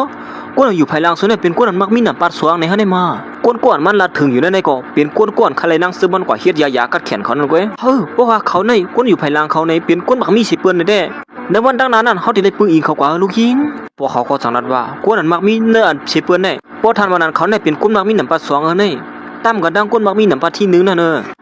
วันดังนามาได้สามวันลูกยิงเขาเตะนะคือเจ้าไอ้ผู้ชายคนนั้นมันมีตีปืนยิงจังได๋แก่นี่ในรู้คิดไหนก็ก้อยกาตอนตาใส่ซึ่งมันได้สังที่กูอีสังเนาะย้อนเพราะว่าเขาเป็นคนมักมีให้เปิ้นนั่นขนาดไหนตอนตาไอ้นั่นก็สั่งว่าพวกพี่นางเฮาเตะนะคือซ้ำขุนใจแน่เนี่ยในวันดังนานั้นเฮาที่เลยเปลี่ยนซ้ำเขานี่พวกเขาก็มาเลยคู่สนั่นจังว่าเจ้าโดนเนี่ยเป็ดโผล่ไว้เฮาก็เอาไอ้นี่เอาล่ะเฮาที่ได้มีตีปืนอีกนึงไว้ว่าเฮาได้กว่าปืนโฮมเงาเขาในเนี่ยก้อยกาตอนตานั่งซึ่งมันกล่อมกุยสังสมัครเขาเคยเปลี่ยนเผาเปลี่ยนกูเฮ็ดนี่อยู่เฮ็ดเฮามาเปลี่ยนกับดังผัวนั่นได้เฮ็ดละนี่เมย์เขาก็ตึกป้องหลามันอยู่สมัครเฮาในยิงอยากก็คือในก็เฮาเอาเปี้ยเปิ้นไรนะลูกยิงหรือเอาโผล่ไว้นี่ตอนดาโปเขาก็สั่งว่าสมัครเขาเฮ็ดนะเฮือนเฮาล่มสวนได้ลาดกำหรือว่าโป้งล่างไหนก็ก้อยก็ผีก็หมดแล้วแน่พอเราเตรียมฮัดโฮมมือซ้อมเฮาอยู่นะบ่เป็นจังนั้นมาแต่ตอนตาไอ้นายก็สั่งว่ากูนั้นมักมีนเขาละถึงนั้นมีนาเฮือนใจเสื้อมันก็อย่าอันเดเปียไรนั่นนี่ว่าก้อยกะขำฮู้กูนาเฮือนใจเสื้อมันเป็นคนมักมีนั่นน่ะเนาะกูเจอหนังเขาได้ติดช่วยเทียมมีสังพี่เฮาเลยยันนั้นใจเสื้อมันก็สั่งลัดขึ้นมาว่าเฮาในอยากเป็นคนนั้นมักมีสิเปิ้นนั่นนะยันนั้นใจเสื้อมันก็สั่งลัดขึ้นมาว่าเพราะว่าเฮาลัดว่าเฮาในอยากกูนั้นมีสิเปิ้นนี่นั่นรู้สุดที่ว่าเฮ้ยตอนตาไอ้ผู้ชายก่อนเป็นน้องนั่งเสื้อมันก็สั่งลัดสุดที่อุบีอย่างนี้ติ๊กเลยซุ่มมักมีอย่าไปมาลัดผู้ดีเนี่ยมื้อเหลียวได้ตั้งเวียงเปิ้นบ่ฮู้กันหมดเดียวว่าสุได้มาเป็ดมาเหรียญเปิ้นแหน่มื้อเหลียวได้เปิ้นบ่ฮู้กันตั้งเวียงว่าสุอ่างซื้ออ่างเสียงกูนั้นมักมีสิเปิ้นนั่นกว่าเป็ดเหรียญเปิ้นนั่นน่ะก้อยก็ว่าอย่าไปเฮาหมู่ซุ่มเฮาเลยอยากจะซุ่มสุยก้อยก็ปล่อยว่าเขาอย่างนั้นไอ้นายก็จังนั้นที่ใจมันเฮาได้วันฟังสุไว้สิบ่สุหาลองสู้ยุงเปิ้นผิดก็มันจังได๋ในวันตั้งนั้นน่ะสุแน่นจวนก็เต็มเลยพังเอานะอันที่สุดถึงก็ดำกลัวกินให้เปียกนะมื้อไอ้ก่อนมาถึงก็จังฮอดมาถึงเมื่อกลัวก็ในหายเมื่อว่าก็เฮ็ดบ่นั่นไอ้ซึ่งเขายิงเหยื่อน้ำปัดสวนมาดื่มกลัวเท่าไหนกว่าแน่เมื่อก็ห้ามตัวน่ะก็โอ้นี่อันเป็นคนมักมีสิเปิ้นน้ำปัดสวนว่านั่นน่ะโลเจ้าเต็งเนาะโอ้ยินส้มเตียวอันมาฮอดถึงที่เฮาจังได๋เนี่ยยินดีครับตอนเตะขาไหนเขายันนั้นไอ้นายก็จังว่าล้อนมาเฮามาวันนั้นก็เฮาลูกยิงสุนันอาปนายผู้ชายก็ไหนเลยเฮามาในก็จอยลาดเขาสุนันเตนะเฮือจอมเขาเนี่ยสุติบ่คือเลยจงที่พร้อมจอมหือมื้อยันนั้นก่อนเป็นโปไปแนงเจอมันได้จังลาดขึ้นมาว่าโอ้โหลงในที่เฮาหันถือจอมดีเจอเขานี่ไผดังเฮาเต็มมีลองอยากมีสังขะตื่นพร้อมเจอจอมอยู่เขาเพียงลองนึงตั้งตัวสูก็มาตุกย้อนจังได๋เฮาเต็มพร้อมจอมเลยซึ่งหือค่ะล่ะมื้อยันนั้นปอเมเขาเลยนอกใจมันได้เปลี่ยนนั้นพร้อมเจอจอมไว้ปีเจอก็อย่างนั้นได้ก็เจ้าว่าปีหน้าเฮาได้ตื่นเตะจอมเขาในก้อยข้ามเตะน้ำพอเที่ยงเขาเนี่ยในวันตั้งนาแต่นาการนั้นเขาตื่นเลยปืนยิงสู้กว่าเขาย้อนนั่นเขายิงนะมือยันนั้นนางเสือมันก่อมพิมพ์พอจะเสียงลุกขึ้นมาแบบทีนั้นคือเขาเนี่ยเรียกกันก้อยสุดที่มหาเด็กเตียงเขาย้อนปืนสางลงลางเหมือนเมฆเขาเลยยินจังนั้นจังนั้นที่ลูกยิงมันลูกยิงจึงมาจังมันนั่นไงเขาเนี่ยเป็นคนมักมีเนี่ยอย่าไปว่าลีว่าซึ่งเขาเนี่ยอันปีไรเนี่ยเนียดปีไรผู้ใจก็ได้สิกว่าเตะนะคือจำขุนใจหลวงในกำเหลียวละตอนถ่ายเนี่ยก็จังนั้นว่าเขามันเตะจำขุนใจหลวงในก้อยสามเสือจังนั้นแต่ที่เฮ็ดลูกซุ่มแบบเนื้อหนาเฮือนเขานั้นในว่านั้นเหมือนใจเจอมันได้ยินเขาความเขาอุบผูนั่นก็สั่งว่าอยากเตะมันใจก็สั่งให้ลูกขึ้นมาสิดันว่าสายเสื้อคือสุนันตั้นกัดแขนมือเลยตั้นเฮ็ดเขาปืนเลยหยับเจ้าจำสุมาก็ได้เนี่ยย้อนชายเยี่ยมหนังนั้นเนี่ยก็สั่งขึ้นถามใจเจอมันสู้เบียนเผาฮัดมาดัดโคกำเสน่ห์เดียวเนี่ยตอนตาไอเขาเจอเนี่ยก็สั่งนัดที่ใจเจอมันว่าเฮ้ยตัวหน้าก้นนั้นมักมีชีเปิ้ลสู้ฮัดมาดัดจังไหนได้กันหยับเจอได้ในมือ สายเสื้อคือเขาไหนก้นมักมีเนื้อสีก้อนนั่นโฮมบ้าเขาหนึ่งก้อนนะสุดเดว่าคือที่อายโอ้หนังบ้านไหนก็ว่ากล้ามก็ไกวขี้เขาเนี่ยอันนี้ก็จังนะจ้างที่เป็นเพื่อเขาล่ะเป็นพวนก้นก็ขาใครมีเขานั่นมันเอาผูก็ได้เปลี่ยนค่ายแล้วก็ข้าวมาหิมเอาให้นั่นยิงทีนี้ก็จังว่าอ๋อย้อนเปิ้นอันนั้นเนี่ยเนาะอันมั่มไรมีปองมาหิมีมือนั่นนะเขาเป็นก้นอันมักมีฮะตัวอันนี้จังขึ้นว่าโอ้อย่าไปทางพิษเขานะขาเจ็ดตัวว่าเขาเป็นก้นโฮก้านขนาดหึงก้อยเขามันตีเปลี่ยนกว่าเลยจังหือว่าก้นอันมักมีเสียยังเยอะเปิ้นนั่นอันนี้ก็ทางไรลาดขึ้นมากับเดี๋ยวโอ้ที่เตี้ยมันก็เป็นเจ้าไหนก้อยหลงเมื่อฮัดมาละหกความสนิทดีกว่าเนี่ย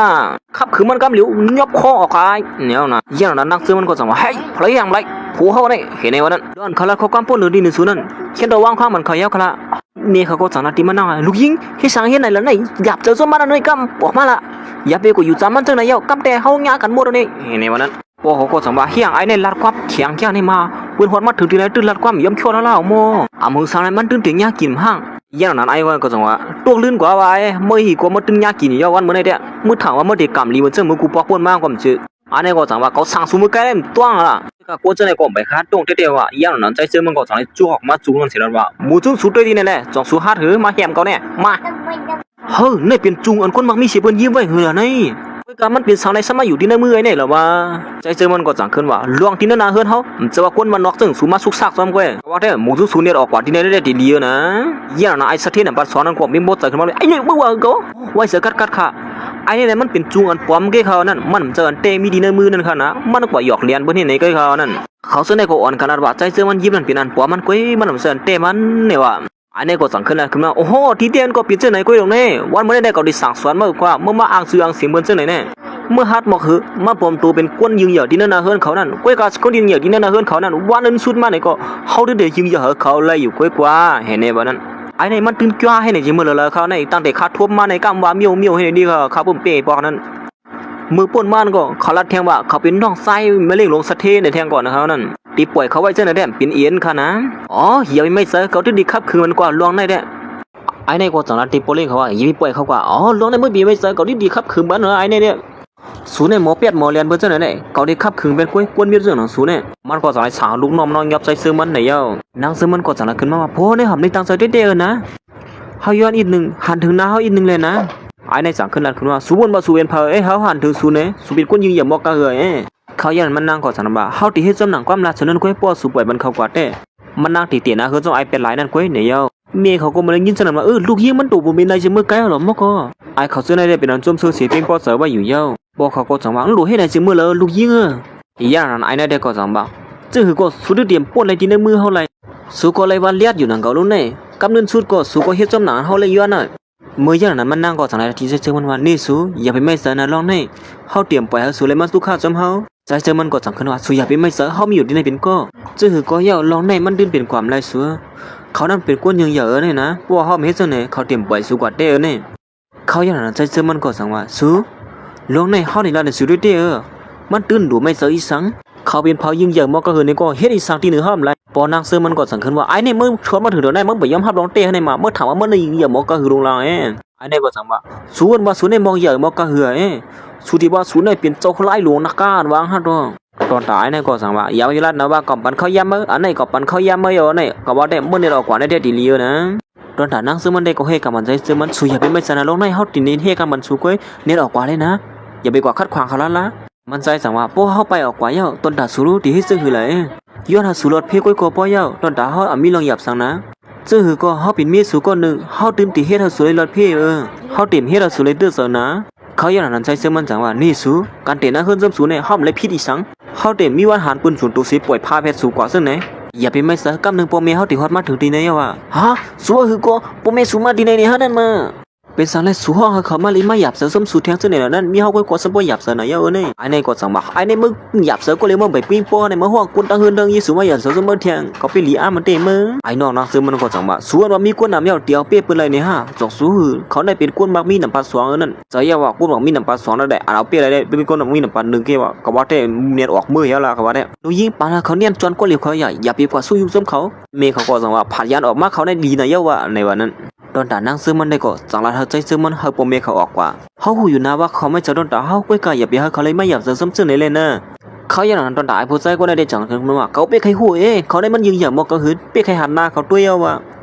เมื่อใครหันกำเมื่อตีเลยหันของก้วย เขาเยอะไอ้ในก็จังนั้นว่าเลือสีตีนเมืองดีแน่ๆมีเผยยืงเหยาเลยสิเขาเลือสีนาเฮือนใจซื้อมานั่นกุ้ยไหนเยาจูได้ทราบเป็นเผยลงลางที่ยืงเหยาให้เพื่อนกวมเจอไอ้ในมือก็ลีอามเตะมึงมาอุบหูให้เนี่ยไอ้ในก็สั่งขึ้นว่าโปเลียเขาอย่าไปมีไม่เจอส่วนว่าเขาได้เป็นก้นบางมีก่อนเจอมันดิ้นเป็นก่อนไม่ได้ก้นพันเจ้าหนังเขาเนี่ยเพราะเขาเป็นก้นบางมีแต่เขายอมกินคอกดินเท่าในขึ้นพวกเจ้าหนังก็เมื่อที่ไรกินก้อยกล้ามแต่มันใจก็สั่งขึ้นมาขึ้นแทงกล้ามว่าเกาที่รัดในสูแทงกล้ามหนึ่งเขาในเป็นหัวนาก้นอันดีนะเฮือนยืงเหยาสิเปิ้นนั่นเนอะนะตอนตายในความยุ่มก็ว่าได้เมื่ออย่าไปมาอุบที่ไหนที่เดียวเมื่อใครเน้นจวนเมื่อเขาเนี่ยวันเมื่อไหร่เขาได้ขับขึงไปป้าเมื่อเสียขับขึงไปป้าก้นหูตั้งขึ้นตั้งยี่รัวเมื่ออย่างนั้นก้อยหนังเขาปีนั่งใส่เจอมันก็จังในฮอดมาถึงเมื่อฮัดที่ถือก็พอฮัดขับขึงขึ้นเท่า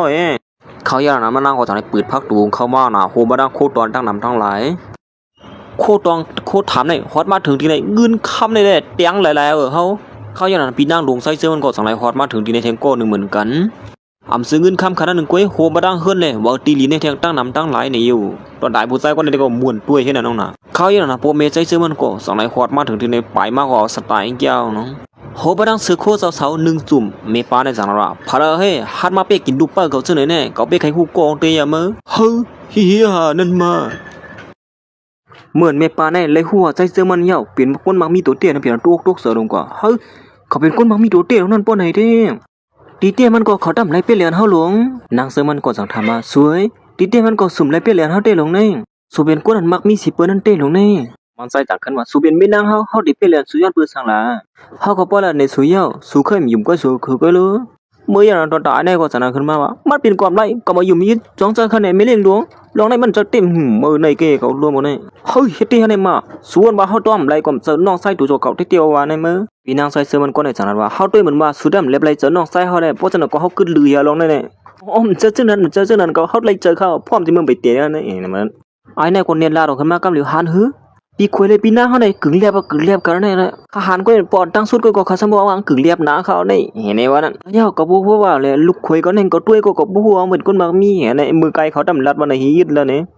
เพราะฉะนั้นก็มีเฮาเตรียมให้ห้ามแล้วเฮาตีเต็นนะเฮาจำกัดอย่างสองเจอให้ห้ามก็ขยู่อาพันมือเลียวในเหี่ยวนั้นขาสองก็ผมเมย์ก็จะได้ตึงปังกันอยู่ว่าปัวเฮาเลยปืนอิงเขาในวันเขานานั่นเด้เฮาได้เลยมักมีดีเปลี่ยนในวันนั้นเด้จ้านั่นบ่ได้จ้าเขาไอ้ในก็จังว่าคำพูดได้ว่าเขาเป็นคนมักมีเต้ในนั้นเขาก็ป้อละในเมื่อผมพูดมือลัดเตอลัดเนื้อให้หนีล่ะก็ไม่อยากขี้อยู่เมื่อซ้ำเก่าเปิ้นในเปิ้นก็เหมือนเข้มแล้วไอ้ในมาหิมกว่าอย่างหือล่ะก็ไม่พอใจเจอมันจังว่าเฮาเลยยินมาว่าสุดดีมาเป๊กกินลูกป้าเฮาในหือล่ะไอ้ในเมื่อใครว่าเฮยไอ้ในก็จังขึ้นว่าเฮาก็เป็นคนมักมีเหมือนกันที่มาแจกเพกันย้อนผู้หญิงก็ในคนบ้านนอกนั่นเหี่ยวฮะชี้ในจังขึ้นว่าเลิกสายตาเฮานั่นกวนเจ้าหนังสูนในมีเลิกสายตาเฮาสินะเฮในวันนั้นตอนตายในก็จังว่าเขี้ยวอังเก่าปอติมาละลอกสั้นทันไว้นะในนะเฮือนเฮาก็ยิงยำป้องปืนหังกระดังสูนเก่าปอสุดิมาเปียกกินเฮาได้เปลี่ยนเอียนกันแน่มื้อเหลียวในเมืองเปียงปอเสอที่เนื้อเก่าเนี่ยบ่ได้ก็ห้องมือโปมาไอ้ในก็มใจให้เจ้าอย่าไปเปียกกินกันนะล่ะสุบนว่าสุเป็นคนบางเมียติเปียกกินเฮาก็ไรนี่ฮะมาเขาอย่างนั้นปอใส่เสื้อก็ตอนนี้ผ่ามือห้ามเกียมบ้ากัน2-3กำห้องที่สังที่เฮาเนาะเนี่ยเขาจังได้หยังเขาก็ติเปียกกินมื้อแล้วน่ะก้อยกาเมื่อย่างนั้นก้อยหนังเก่าสามีก้นหนึ่งหัวออกมาถึงที่ไหนนั่นได้ก่อมเจอเปิ้นเจอเผาหนังเก่าเป็นปอยผู้ชายเป็นหลายนั่นก้อยไม่เห็นลูกชายเขาเนี่ยมาก็เห็นลูกชายมาอีนึงก้อยเมื่อจะลำก่อนในวันนี้ย้อนปวดลูกมันหูตีเตรียมที่สูงในเขาที่สั่งสอนมันนั่นอยู่น่ะขี้ในก็สั่งขึ้นว่าเมื่อวันว่าเมื่อยืนเหยาะเนี่ยฮะเมื่อในสุดทางว่าสุดที่ยืนเหยาะเฮากว่าให้ในติ๊กในกว่าทางเตี้ยย้ำนั้นขี้ในก็สั่งนั้นว่าเขามีเจ้าไล่หลวงเจ้าอันกำแถมมันเมืองนั่นอยู่ภายหลังเขาแหละเขาตีเป๊กกินขี้ในเขาไล่ในเย้าว่าคือก็ว่านั้นก็เขียนสีเปื้อนนั่นเนี่ยฮะขี้ในก็จังมายินซื้อว่าตกเสือล่ะก็ในเป็นคือล่ะพอเจ้ามาใครมาบ้านไหนก็ไม่ได้สุกาใครมักมีล่ะก้อยกากวนนั่นก็เขาละถึงอยู่ในก็เป็นใจซื้อมันนั่นก้อยใจซื้อมันเต็มคือดีกว่าก้อยสั่งน่ะเนาะเที่ยง1 เดือนก้อยเขาตีมาซ้อมเฮาเย้าเนี่ยอยู่ใจซื้อมันจังว่าลบเป้าว่า1 เดือนนั่นแหละมื้อเหลียวเนี่ยก็ได้ขับขึงเป็ดหมูซุ่มสูปอลูกเฮียเนี่ยย้ำนั้นมันก็จังละดีใจซื้อมันว่าไอ้ใจหนุ่มมันไม่ได้ปืนอิงปอแม่สุเสกกว่าหาตั้งผิดปืนตี1เกี่ยวตี1เมื่อวันวันนี้ตีปืนอิงเลยก็เขาเย้าในกว่ามื้อเหลียวเนี่ยโปกูก็ช่วยแถมเมื่อยางมันแล้วว่าไอ้เย่โปเขาก็จังว่าลูกชายลองในมันจะลองง่ายๆกว่านะจะกัดเลยลูกชายคำเลยจะหิบใส่ไม้สังขาใครหานก้นๆเขาละถือนั่นก้งก็ค่ะตอนตายในก็ตึกคัดเจอละอยู่ว่าเมื่อไปไม่ตัวเจ้าไหนติ๊กๆรู้ว่ามื้อนี้ได้ปฏิมาลักข้อมาอยู่กว่ามื้อตึกละเตยละเหนือเที่ยงเมื่อวันมาบอกมีอ่ะกว่าจองสู้หือก้นๆไหนเขายิงเหยื่อมากะหือในนั้นใจเจอมันก็จังว่าเปลี่ยนเก่าในเยอะก้นๆสุราถึงอยู่นั่นฮะเจอที่ให้มาขี้ในก็จังไรเคยโคศิลาขึ้นมาไอ้เนี่ยก็ลีอามเตะสุสงก็บรูให้ตั้งอุผูได้เนี่ยปกปืนหังกันเตะมือนางเสือมันจังขึ้นว่าฮักเฮ้ยสุอย่าไปเจอหิบเสือไว้เจ้าหน่ะเด้อย่าไปลาลิวาเลยนะ อ๋อสวยความมันเฮาอีกนึงนะอันเฮาเลยเปลี่ยนเหรียญสุมาเข้าตั้งคือเนี่ยเฮาเลยสึงซิมสุมาเนี่ยนะดีเตมันน่ะเฮาเนี่ยเป็นกวนอันยิงใหญ่กว่าเขาละถึงอยู่นั่นตอนตาขี้ในแดมยุ่มตึกเคยโขสีก็เรียนใจซื้อมันอยู่เฮ็ดนั้นเขายังนั่นใจซื้อมันสั่งไรเฮาลูกน้องมันน่ะเลียนเขามัดล้อมเฮาเขาไว้ดังเสียงดังหมดเนี่ยเย้าฮักเจ้าตีเฮานั่นมาเฮียงกวนจูเพื่อมาเตนินไอ้นี่เป็นกวนนั้นเตลงในบ่นั้นว่าใจบ่อะไรจังอินเฮียมันสิหามันเขาสงก็บ่รู้เลยควบกอมน้ำใบลงให้ในแนวน่ะเฮาเฮียอะไรมาจะไล่อะไรก็รวมเมาปั่นตะลามบ่อินสานำก็ดีเตมันก็สุนเป็นคนยิงเหยื่อเตลงในอันนี้ก็จังคือความวันอีนึงค่ะนะข้ามีตามหมดด้วยข้าเลยผิดไว้ในสูนึงค่ะเมื่อเหลียวเนี่ยหมูซุ่มสูก็มีตั้งพิษเดียวก็กว่าละเมื่อเหลียวเนี่ยกำไข่หันหน้าหมูซุ่มสูเยอะขับคือแบบหมูซุ่มเขาตั้งเสียงตั้งหมดอ๋อพ่อหรืออะไรดีคะน้องเนาะเห็นไหมนะเฮ้ยความมันเฮ้ยดึงน้ำเลยตั้งเจอเห็นแล้วเขาเสนอก็ง่ายกินเป็นตั้งเสียงตั้งหมดเเหรอแม่นางเสือมันก็สั่งว่าเฮ้ยลูกเคยก็ได้แก้มตีเลยโมโหก็ปุ่มลาดเบอร์ที่เยอะเมื่ออย่างนั้นพี่นางใส่เสื้อมันได้ก็ให้ห่างมีสังเย้านางเสือมันสั่งว่าเฮ้ยสูดีเตมันสูในยิงอย่าพ่อเป็นดันได้ฮะเนี่ยหรือสีนั่นนำก้าสูเป็นก้นบางมีเสียเปิ้ลลงในเนาะเหมือนหือไปละครับเนี่ยเมื่อเหลือในสุภาพเถนะเฮิรนจำเฮาอย่างหือแต่มันเลยกุยสังเหรอละก็ไม่ได้มันนางก็สั่งว่าพร้อมเจอกว่าอย่างไรว่าพร้อมเจอละเฮ็ดอันเสซื้อเฮาคาก็เป็นอันชุดยาวกว่าที่ในยาวคาเป้าอันกันสืบด้วยแทงซื้อเหมือนที่มาเสกรรมคาเหมือนสงคา